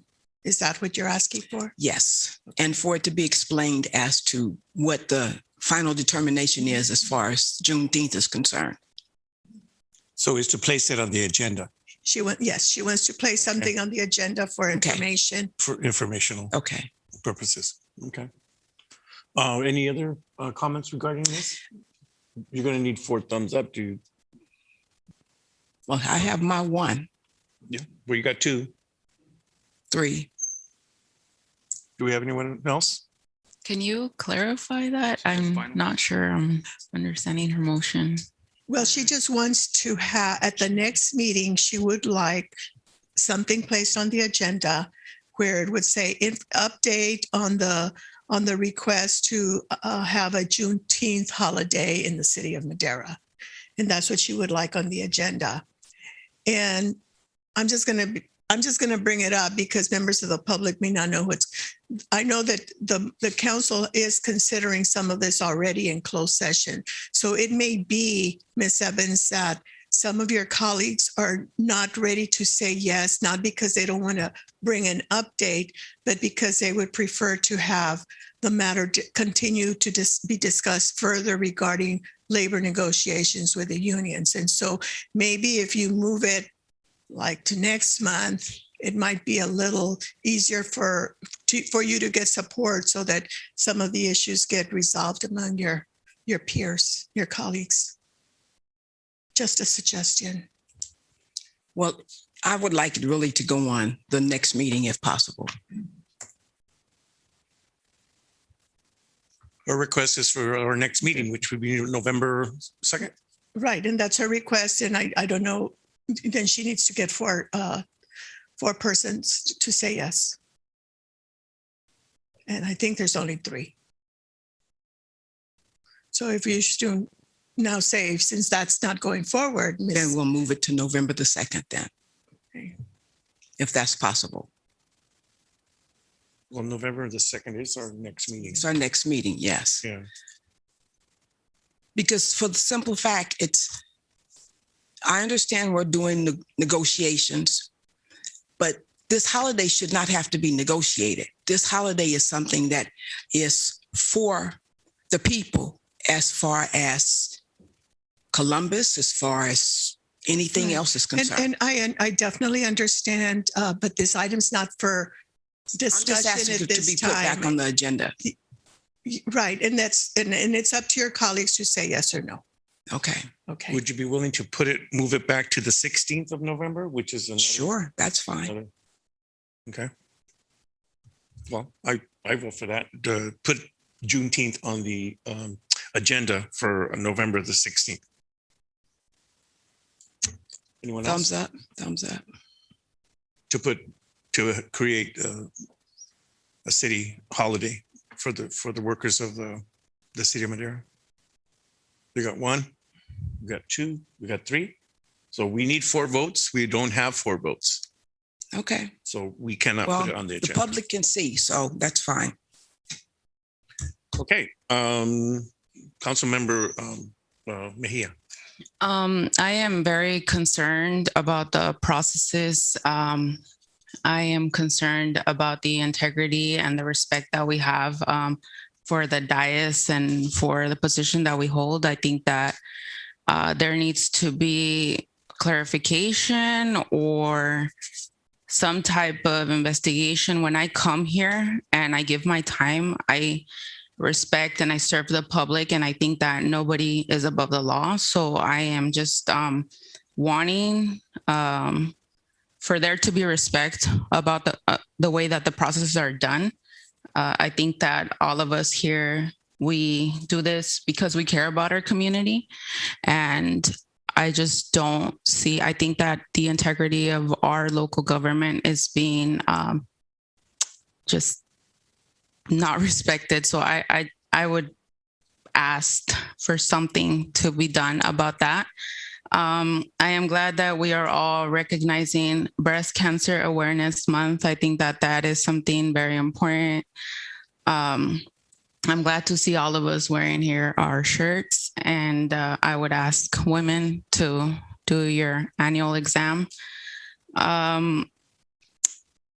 this month, as Hispanic Heritage Month was drawing to a close, we had unfortunate events unfold in the city of Los Angeles. There were racist remarks that were made by elected officials against the Black community, against Indigenous community, and the gay community. And that was very unfortunate to see on the news. I joined a march in Los Angeles, and we had members from each of those communities speak up. I think that our role as elected officials, we have the opportunity to advocate and speak up for the communities that we represent. And I am very much upset still about what was said. And I still ask for the resignation of those council members. I think that, like I said, it's respectful to the citizens that we represent to speak up for them. And I also would like to get an update on the play area at the Sunrise Rotary Sports Complex in any of the upcoming meetings. I know that there's a space there for young children, and I did get an update about 3 months ago, but I would ask for a recent update to get a structure for them that would be for young children and toddlers that used to use that place. And also I will invite the community to come out for Dia de los Muertos. It's on November 2nd at the Courthouse Park. And that's it. Mayor, if I may, just very briefly, Council Member Mejia requested that something be done about civility and the process among the council. And I will note that as a result of your direction as a council, I have been working on I worked on some policies and procedures for conducting city council meetings, and we're almost there. I spoke to the city manager and he reviewed my last draft just last night. And so we should be getting something to the council at a second meeting in November for sure, maybe even before. And at least that'll get started. We hope that it'll be in a form that you approve it, but it's always there for further improvement if you want further discussion and to send it back just to clarify a lot of rules, because your code and your resolutions do not have very many clear rules on, some of the things that came out tonight, even and at other meetings. So I just wanted to let you know that something is coming forward. And I don't know if Mr. Rodriguez has something to add on that. No, I was just going to ask Councilmember Camejia for a point of clarification, if that's appropriate. You requested for a future update on the improvements on Sunrise Rotary. Would you like an informational item at the next city council? Can for us to prepare that?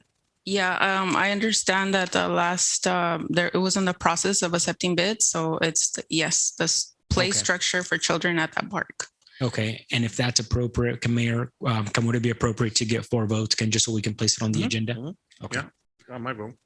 Okay, thank you very much, Councilmember Mejia.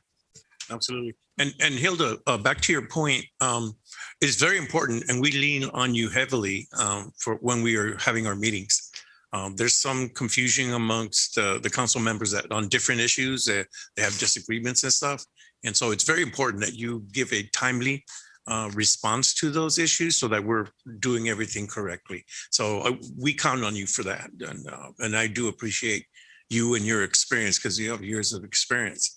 But some of us are new and some of us have been here a while, but we definitely can use your guidance on how do we do things in a meeting.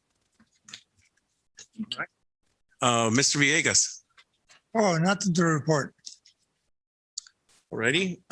There were several items. I attended several as I try to do as much as I can out in the community. I try to participate, and being out in the community is a good way to gauge the people's responses and their likes and dislikes about the city. And so we were out at Madera Eats. We were at the health fair with the city employees getting updates on their health benefits and benefits period. I went and made a presentation at Furman high school. And I enjoyed being out in the public for those events. If you don't know, Senator Ana Caballero got $5 million donated to the city of Madera. And she's going to be making a presentation here, I believe, on Friday. You're going to put it on our website so people know that she's going to be here to present us with a check. And that is going for our infrastructure, for our water and sewer. And so I really will appreciate that. And I'd like to invite you to come out to that presentation if you have the time. And it will be on our website for the city. We will now close item F. We will now move on to our closed session meeting. Hilda, would you take us into closed session, please? Closed session has 3 items. G1, conference with labor negotiators under Government Code Section 54957.6. Agency designated representatives Arnoldo Rodriguez, Wendy Silva, and Shay Johnson. Employee groups, General Bargaining Unit, Madera POA, Mid-Management Employee Group, and Law Enforcement Mid-Management Group. G2, conference with labor negotiators, same section. Agency designated representatives Arnoldo Rodriguez and Shay Johnson, and represented employees, police chief, city engineer, director of human resources, public works operations director, director of parks and community services, information services manager, planning manager, chief building official, director of community development, and director of financial services and city clerk.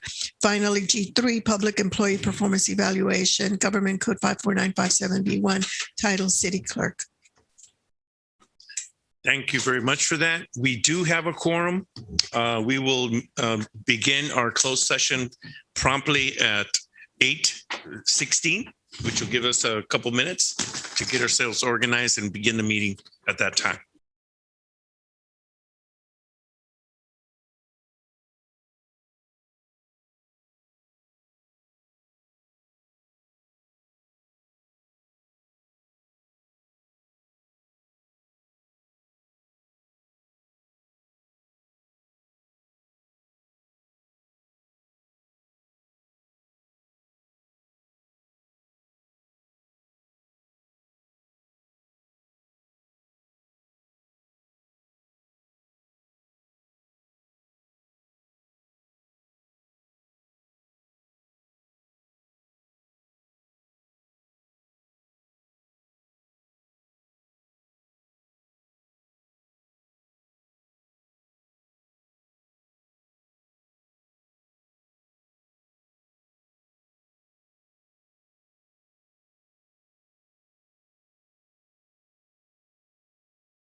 Being our Madera City Council, I'll bring her back into open session.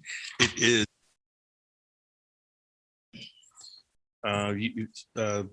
Hilda, you've read the report. I now call for adjournment of this meeting. This meeting is now adjourned at 9:09 p.m. I want to thank everybody who participated. Our next meeting date is Wednesday, November 2nd, 2022. Thank you very much and have a good evening.